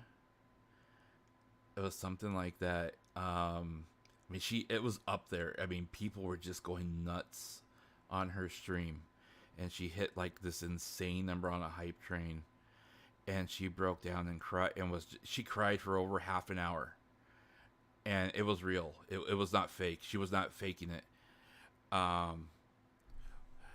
And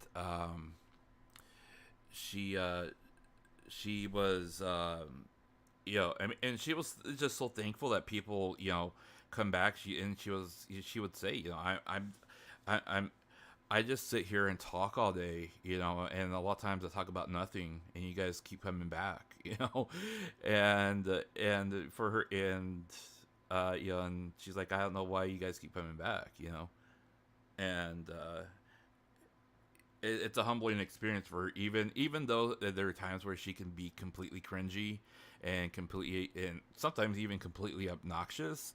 She does have her moments of humbleness and thankfulness that makes me happy that she appreciates her fandom.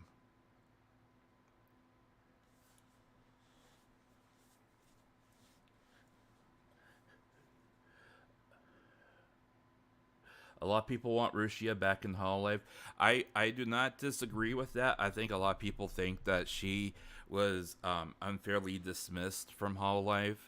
I think there is an argument that could be made that Hololive could have suspended her instead of terminated her because of her conduct. I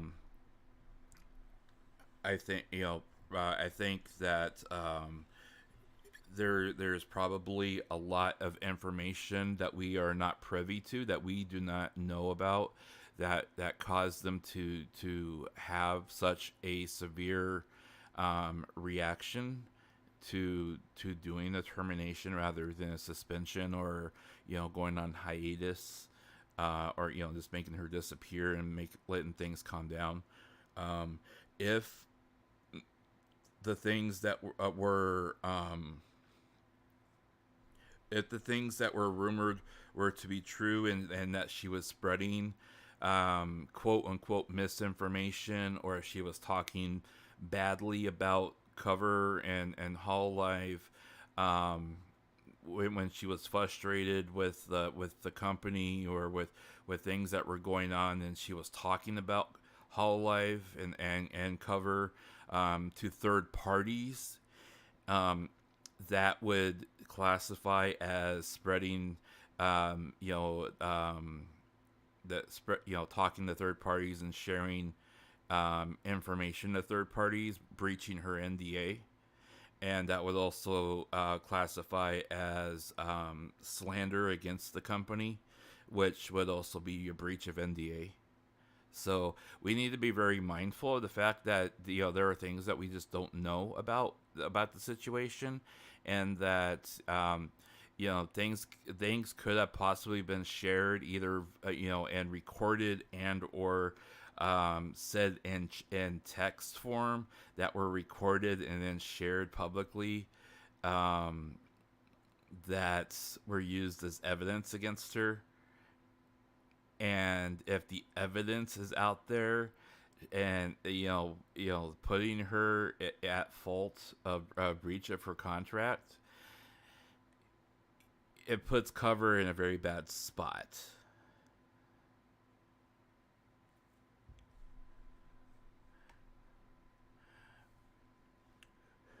Who remembers Ina's debut stream? Ina's debut stream was very wholesome. I loved Ina's debut stream. Yesterday I was upset, and even though I feel Cover was brutal with Rusha, I agree that if Rusha was spilling company secrets, that's a no-no. Yes, that is correct. Marco, I think I will be here if you. Marco, I think I will be here if you live. I think. I hope I live too. I think. Um, but Russia does not deserve the hate. You're correct. Russia does not deserve the hate. She does not deserve the toxicity that people are spilling towards her. When she did a 15-minute stream on Twitcasting, and literally like 3/4, if not 80% of the chat was literally just hate in Japanese, and it was all Japanese, and people were literally spilling hate and vitriol and just this complete, like, I mean, it made me nauseous just watching it, and and translating it, and getting the translations, and under what I understood of what they were saying was just completely pathetic. And I'll say it right now, my Japanese bros out there, if you are spilling hatred towards these girls, you're pathetic. And I'm going to take a stand for it right now. I don't care whether or not people come and target me or not. If you go and you target a single girl because you feel like your dream of her being that perfect girl is shattered, and you're living this life of, oh, she's my waifu and no one else is, and no one else can have her, and all that stuff, I'm gonna say this right now: you're pathetic. you know this is a 20-year-old girl, a 30-year-old girl, however old she is, and you're sitting out there along with thousands of other guys, just harassing her online. That's pathetic.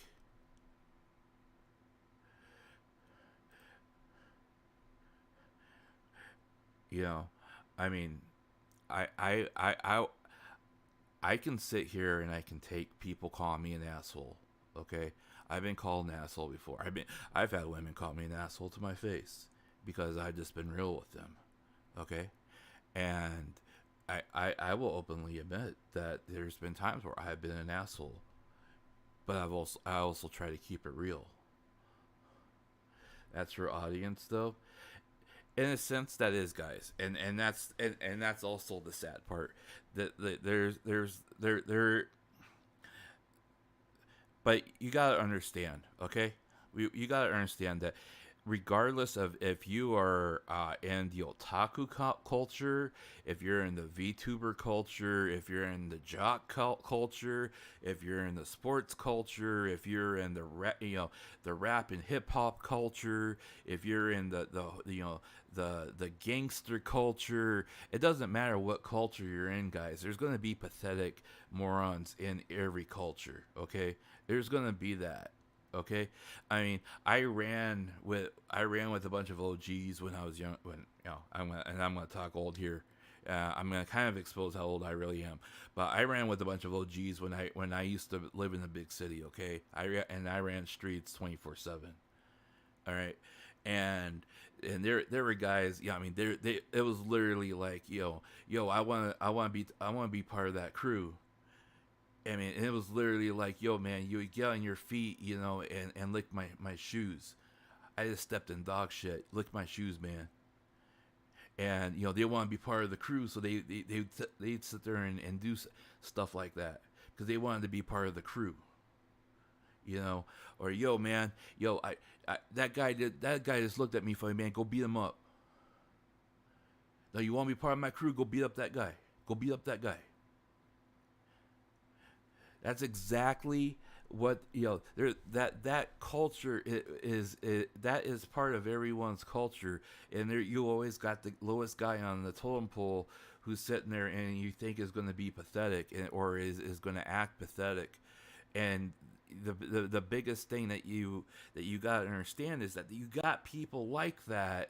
They are pathetic, but that you can't allow them to win and take over the good that you got out there, man. And that's what we got. We got something good here. And yes, exactly. The girl made a mistake, okay? The girl made a mistake, okay? And the rules that Cover Core has put in place are their attempt, however brutal or harsh they may be, to try to limit those mistakes from happening in the future. Because they are trying to create an environment where the other girls in this group can have a safe and secure environment for them to stream. And when you have one person leaking information, regardless of if it just involves them or their situation or anything else, if you have one person leaking information and you let that go, then you're allowing something to happen, and you're saying, I'm going to turn a blind eye to it. And then what happens when the next time happens? Well, you let the first person get away with it. So why aren't you letting her get away with it? Then you start getting into that conversation. So do you let the second person get away with it? Well, how come you didn't punish the first person? See, so you start getting into this conundrum of, do we put rules in place? Do we enforce this type of thing? How strict do we make these rules? Okay, and that's exactly why I have worded my petition the way I have worded it, because a lot of those things have not been defined to the public where we can understand. Okay, if those things are spelled out to the public, and those things are spelled out to the talent, saying, look, these are things that you should not do, these are things that you cannot do, and these are things that these are the steps we are taking to ensure that our talent does not expose themselves, and provides you guys with the quality of entertainment that you guys keep coming to watch. That's the biggest thing, guys. That's the biggest thing. That's what they're trying to achieve. No matter how harsh you think that the punishment is. Rushia, she signed an agreement, and regardless of how harsh that the punishment is, the agreement is something that has to be abided by. Now, she can challenge that agreement, and I agree that maybe she should have challenged that agreement if she thinks she has a case where she can say, look, I made this mistake. I'm filing a complaint against this, or that I would ask you to reconsider, and this is what I'm going to do to try to make amends for it, or this is how I'm going to do it to try to recuperate the image of the company. If she's able to provide a plan to say, this is what I'm going to do, this is what I want to do, this is how I want to achieve it, this is how I want to, I worked for over 2 years to help you build this, let me continue helping you, or let me walk out on my own 2 feet instead of you kicking me out. That's what my petition is about, guys. Warnings are pointless. Warnings are not pointless, okay? Warnings are not pointless if you put a punishment with it, okay? If the warning has a punishment in it where you put them on hiatus, they do not get paid for the warning with the warning, and they do not get paid during that hiatus. That has consequences. You have to put consequences in there. If there are no consequences involved in it, then yes, the warning is pointless, okay? Now, if she was given a warning and said, "Look, you broke the rules. We're putting you on hiatus. You have this controversy going on. This needs to calm down. Once we work this out and we rework your image so you can come back into Hololive, we'll bring you back into the mix. But until then, you are not streaming. And if you talk about this," which should be stressed, if you go live and you talk about this on any other media, or you talk to other people about this and we hear about it, then this is the consequences for it. Okay? Now, as far as we know, she wasn't told that, but it was implied that she knew it was in her agreement.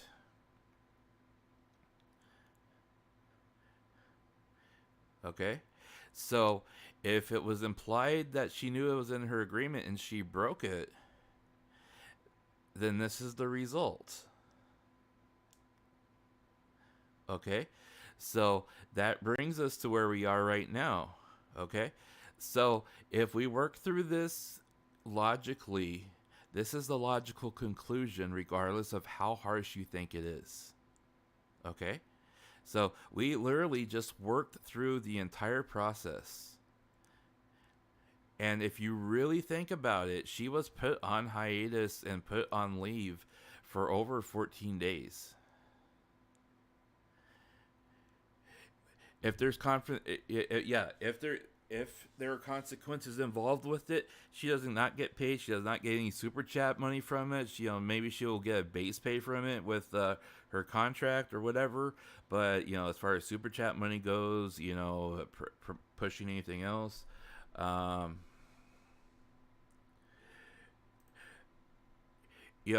that's the other thing. That is the other thing.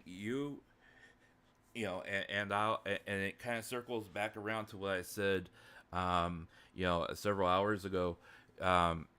She should not have trusted in any confidence talking to these two guys. I don't care whether or not what kind of relationship she had with the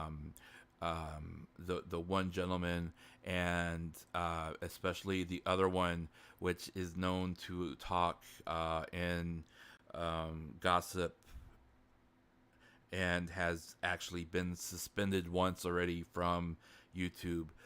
And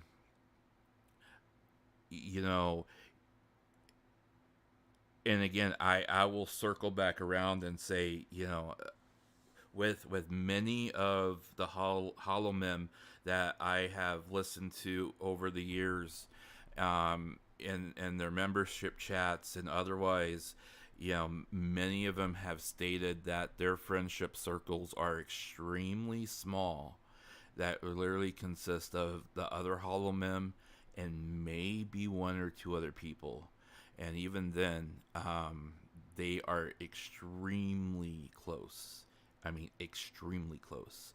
How many of you remember and know what happened to Mel? And if anyone in chat remember what happened to Mel?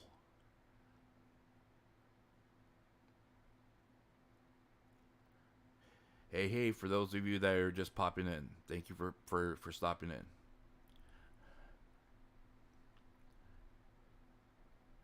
Those of you for leaving, thank you for stopping in. I appreciate you stopping in. If you have subscribed to the channel, thank you for subscribing. I appreciate the subs. I appreciate you stopping in and being a part of the conversation. Yeah, vampire. How many of you remember? How many of you know and remember what happened to our favorite vampire when she first started? How many of you remember the bullying incidents that happened to her when she first started? Because yeah, and the stalker and everything else, and the fact that when someone that she knew before she became part of Hololive started spreading rumors about her, and started talking about her because they knew her, and they started spreading info on her. Okay. Yes, she was the one with the stalker. Okay. Now another reason why Hololive and Cover has such a tight grip on information with these girls. Okay, because they're trying their best as a company, as a corporation, to protect these girls. Okay, and I know it's harsh. I know you guys think it's harsh. For a person in the West, we think it's extremely harsh on the restrictions of these girls. Okay, and yes, it it is an extremely structured and tight situation. Okay, that they have to operate in. But you gotta understand something. Cover is trying to protect these girls from and provide them an environment to stream that they can safely stream without having to worry or without having to worry and operate and have the stress of these things happen to them. And part of that is controlling the amount of and what information goes out. If there's information that's going out, regardless of what it is, if there's information that is going out from an active member of Hololive, that leads to controversy, that leads to toxicity, that leads to dissatisfaction within the fandom, and then that leads to what we have right now. Didn't Rushia trust Mori like a big sister? That there is some truth to that. And that is something that we got that we have to also understand, and I think um, people also have to understand with regard to the friendships that are built within Hololive itself. Okay, um, you have Hololive is actually in a very unique place right now because um, you have Hololive JP, EN, and IN, that you have the mix of cultures, and then you also have the bringing in of different upbringings and everything else. And before that, you had the centralized, literally the centralized group of girls that were basically being raised as a JP idol group, and then you start injecting Western culture and influence into it, and then you also inject the Indonesian culture into it as well. So you start getting that very degree of influence from those cultures in there, where before all the girls had to rely upon is each other and each other's own um, upbringing and experiences, which you know uh, to admit were probably pretty limited in exposure. But now you start having those other experiences that they can bring in, and they can start giving them a different point of view, where they can start making the more objective types of decisions that aren't necessarily naive or how would you call it, stereotypical.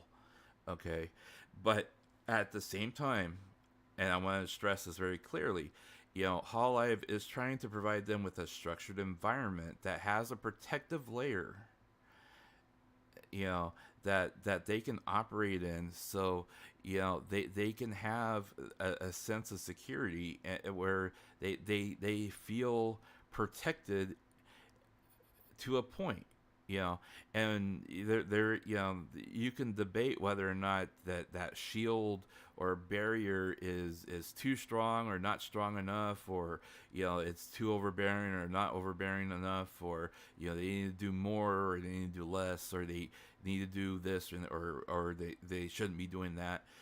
That's up for debate, but that's what they're trying to do.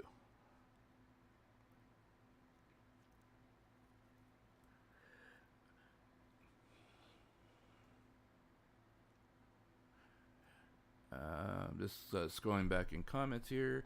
Ame might have a stalker since.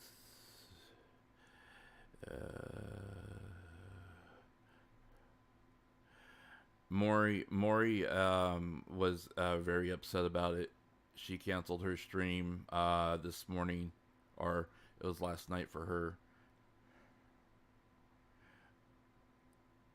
I have not checked Ollie's socials. And it's not necessarily that they can or can't have relationships, we need to we need to drive home the fact again, that Hololive has made it specifically clear in one of their press releases that that was dated. That was dated February 14th. Ironic that regarding the incident surrounding the talent belonging to our company, Rushia, the private life of the talent is left up to the individual. We, as cover, do not interfere with the talent's personal lives. We need to make that abundantly clear, guys. That talent, that cover and Hololive had no say, and this was not the cause. They did not fire her because of a relationship. Okay? It was not because of a relationship. Now, they may have fired her because of the controversy involving information that was leaked, involving her and her talking about whether or not she was in the relationship, among other things.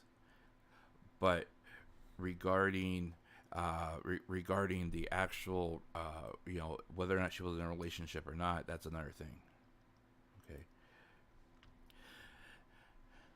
Now, whether or not Rushia can be mentioned anymore, I mean, it's going to be extremely hard not to mention her, because I mean she is a extremely prevalent part of Hololive in general. Now, you guys got to remember too that there is there is a certain amount of respect that we want to put out there for the streamers themselves, because if Rushia is on the mind and Rushia is the conversation, and we end up, the chat makes the entire stream all about Rushia, then whatever the content is that the streamer is trying to present is completely gone. I mean, it's complete. Their plans are completely shot.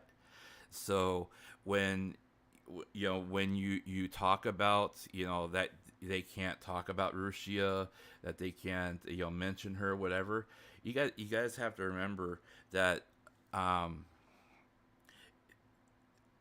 there's in a lot of cases, especially with the cases of like Coco, for example, they weren't able to necessarily say her name for the first couple of months, and then they eventually were able to say her name once in a while, and it was not like it was not like a forbidden name per se, but they just did not. Um, let's not go that route, please. Um, that if you begin talking like that in my chat, that is considered terrorism. So please refrain from that, please. Thank you. So, um, let's just be mindful of that, okay? Because we want to we want to push our agenda is that we want to push a constructive manner of allowing her to exit gracefully.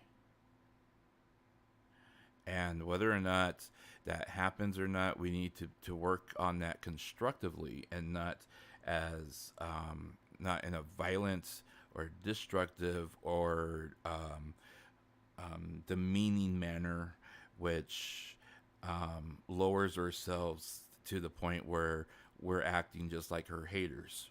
We want to conduct ourselves properly with dignity and show that her fans are above what her haters are. And let's make that abundantly clear, guys. Because if we lower ourselves to the level of her haters, she's gonna hate us just as much as she hates her haters.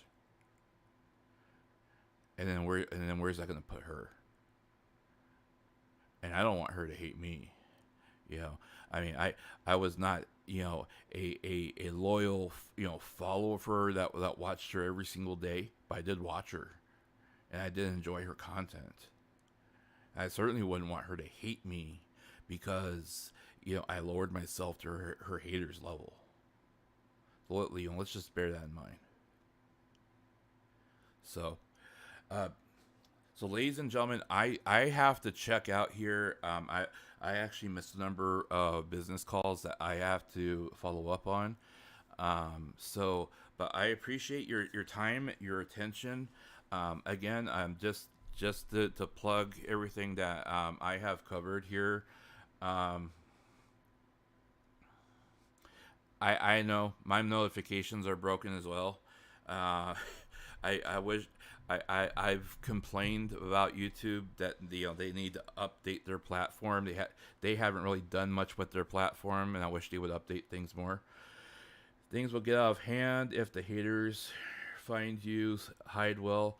Uh, you know what? I do not make myself well known. I just make myself known when I need to. So I keep myself safe. So no worries, my friend. So, but I do want to plug things one last time, guys. If you want to follow Rushia, you can follow her on her Twitter account. That is her Twitter account. Her YouTube channel is linked there in her description. You can follow her there as well as her Nickel channel. And if you use her Twitter handle here and you go to Twitcasting, which is the Japanese website, streaming website, you can follow her on there as well. She has streamed on there. So please try to conduct yourselves positive, and if you are inclined to, please use the link that is pinned in the comments on the chat here to review the petition here that I have constructed for us. We are now up to 76 that have signed the petition. We have done a great job. We are almost up to 100, guys. So let's try to get that up to 100, and then we can get into the featured recommendations. review this. I think I've worded this very well. I think that we are not asking for a lot. We're all we're asking for is to allow her to have a voice, to be able to speak her mind, to be able to say speak her piece, be able to say goodbye to her fans if she cannot be a part of Hololive anymore, and to be able to walk out gracefully on her own 2 feet, guys. That's the biggest thing, and we're asking that Hololive to be accountable for what happened on their end, and to ensure that that them and their talent are aware of what exactly happened, and to tell us they're doing everything they can to prevent something like this from happening to their talent in the future. Okay, guys, that is what we are asking. We're not asking for much. We aren't asking for much, guys. We're not like going up and demanding we want her job back, because we don't know the inner workings of her contract, but we are asking something that is at least plausible and reasonable from a fan and as a consumer. Hey, at least let her walk away on her own 2 feet. That's all we're asking. And if we can at least stir the conversation, if we can at least start the conversation and say, let's start this conversation. Rushia has put so much into this company. You have made her a face of this company. She has been somebody that's been instrumental in getting Hololive over for the last few years. Perhaps we can take that next step and get them to reconsider. But the first step has to be that we get them to recognize that there are people out there, decent people, that are asking for her to have a voice. So let's try to get this up. We just need 24 more people to get featured in recommendations. Let's try to push this on social media, on Twitter, on whatever Facebook. If you use Facebook, if you're a boomer or whatever, and you still use Facebook, share it on Facebook. I don't use Facebook anymore, but whatever. You can use the link up here. You can share it out. There's a share option once you sign the petition. Let's get the word out, guys. If you can follow me on social media.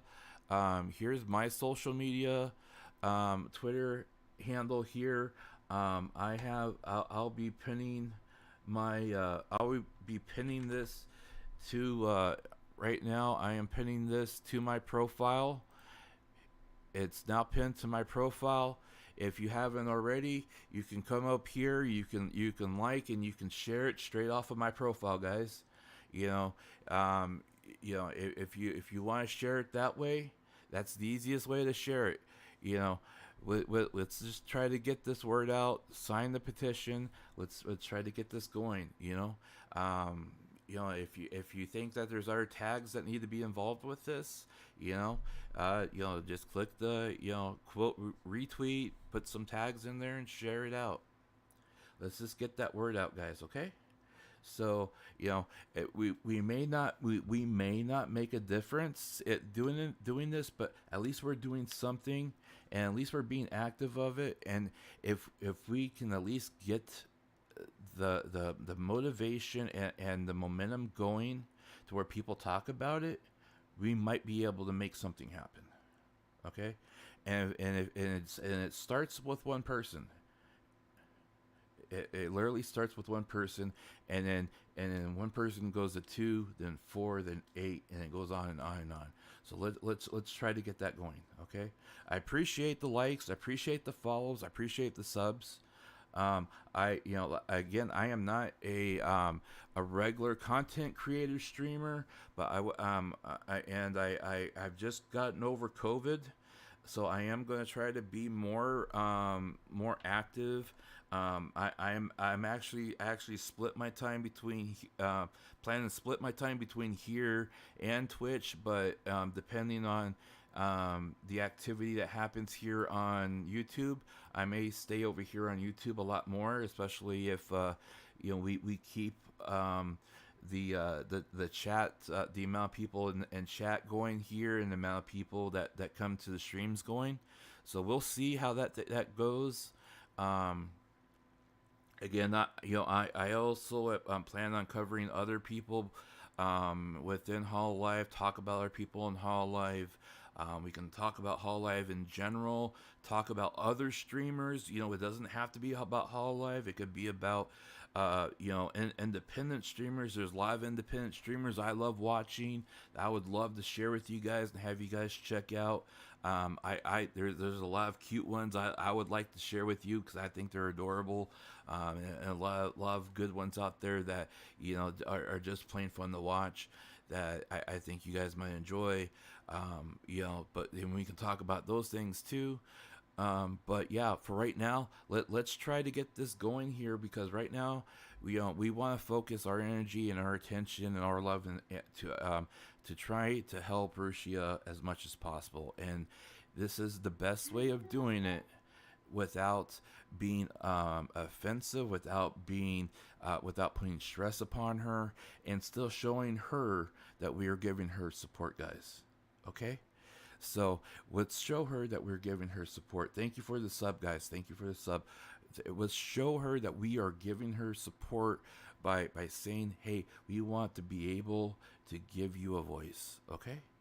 So welcome back. I am actually going to be ending my stream, guys. Thank you so much for the likes.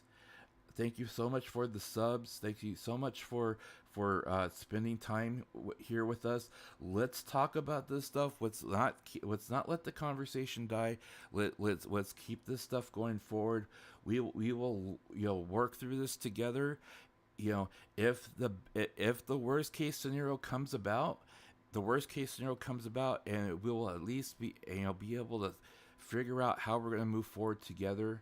But in the end, we do need to remember that we want to support the girl behind the avatar and not necessarily the avatar itself. Okay, so if the worst case scenario happens and she ends up having to stream not as Rushia, let's love her as she is, man.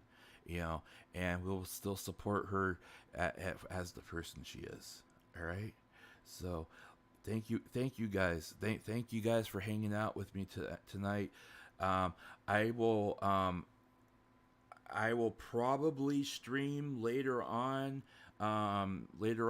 today, depending on if there is any news that comes up. I do have a business meeting I have to attend. For me, it's 8:30 p.m. So I do have a business meeting I have to attend to in the morning. But otherwise, after that, I am going to try to stream after that. So we'll see how that works out. And if any news breaks between now and then, if any news does come out and breaks between now and then, I'll try to go live as soon as the news breaks. But otherwise, if news does come out, sometime in the next 8 hours or something like that, I'll try to at least have a short stream before my meeting, and then try to go live after that. But in the meantime, guys, like I said, let's try to get that positivity out there. Let's try to get that momentum going out there. Okay, so you guys take care. You guys stay safe. You guys. Like I said, you guys are part of the pack. You guys are part of the Wolfpack. You guys take care of each other. You guys take care. We're taking care of Rushia, but we're doing it the right way. The right way. It starts right here. Okay. So let's do it the right way, and then we'll take it from here. Okay, and we'll move on from here. You guys take care. Thank you guys for stopping by. Thank you guys for being here. Peace.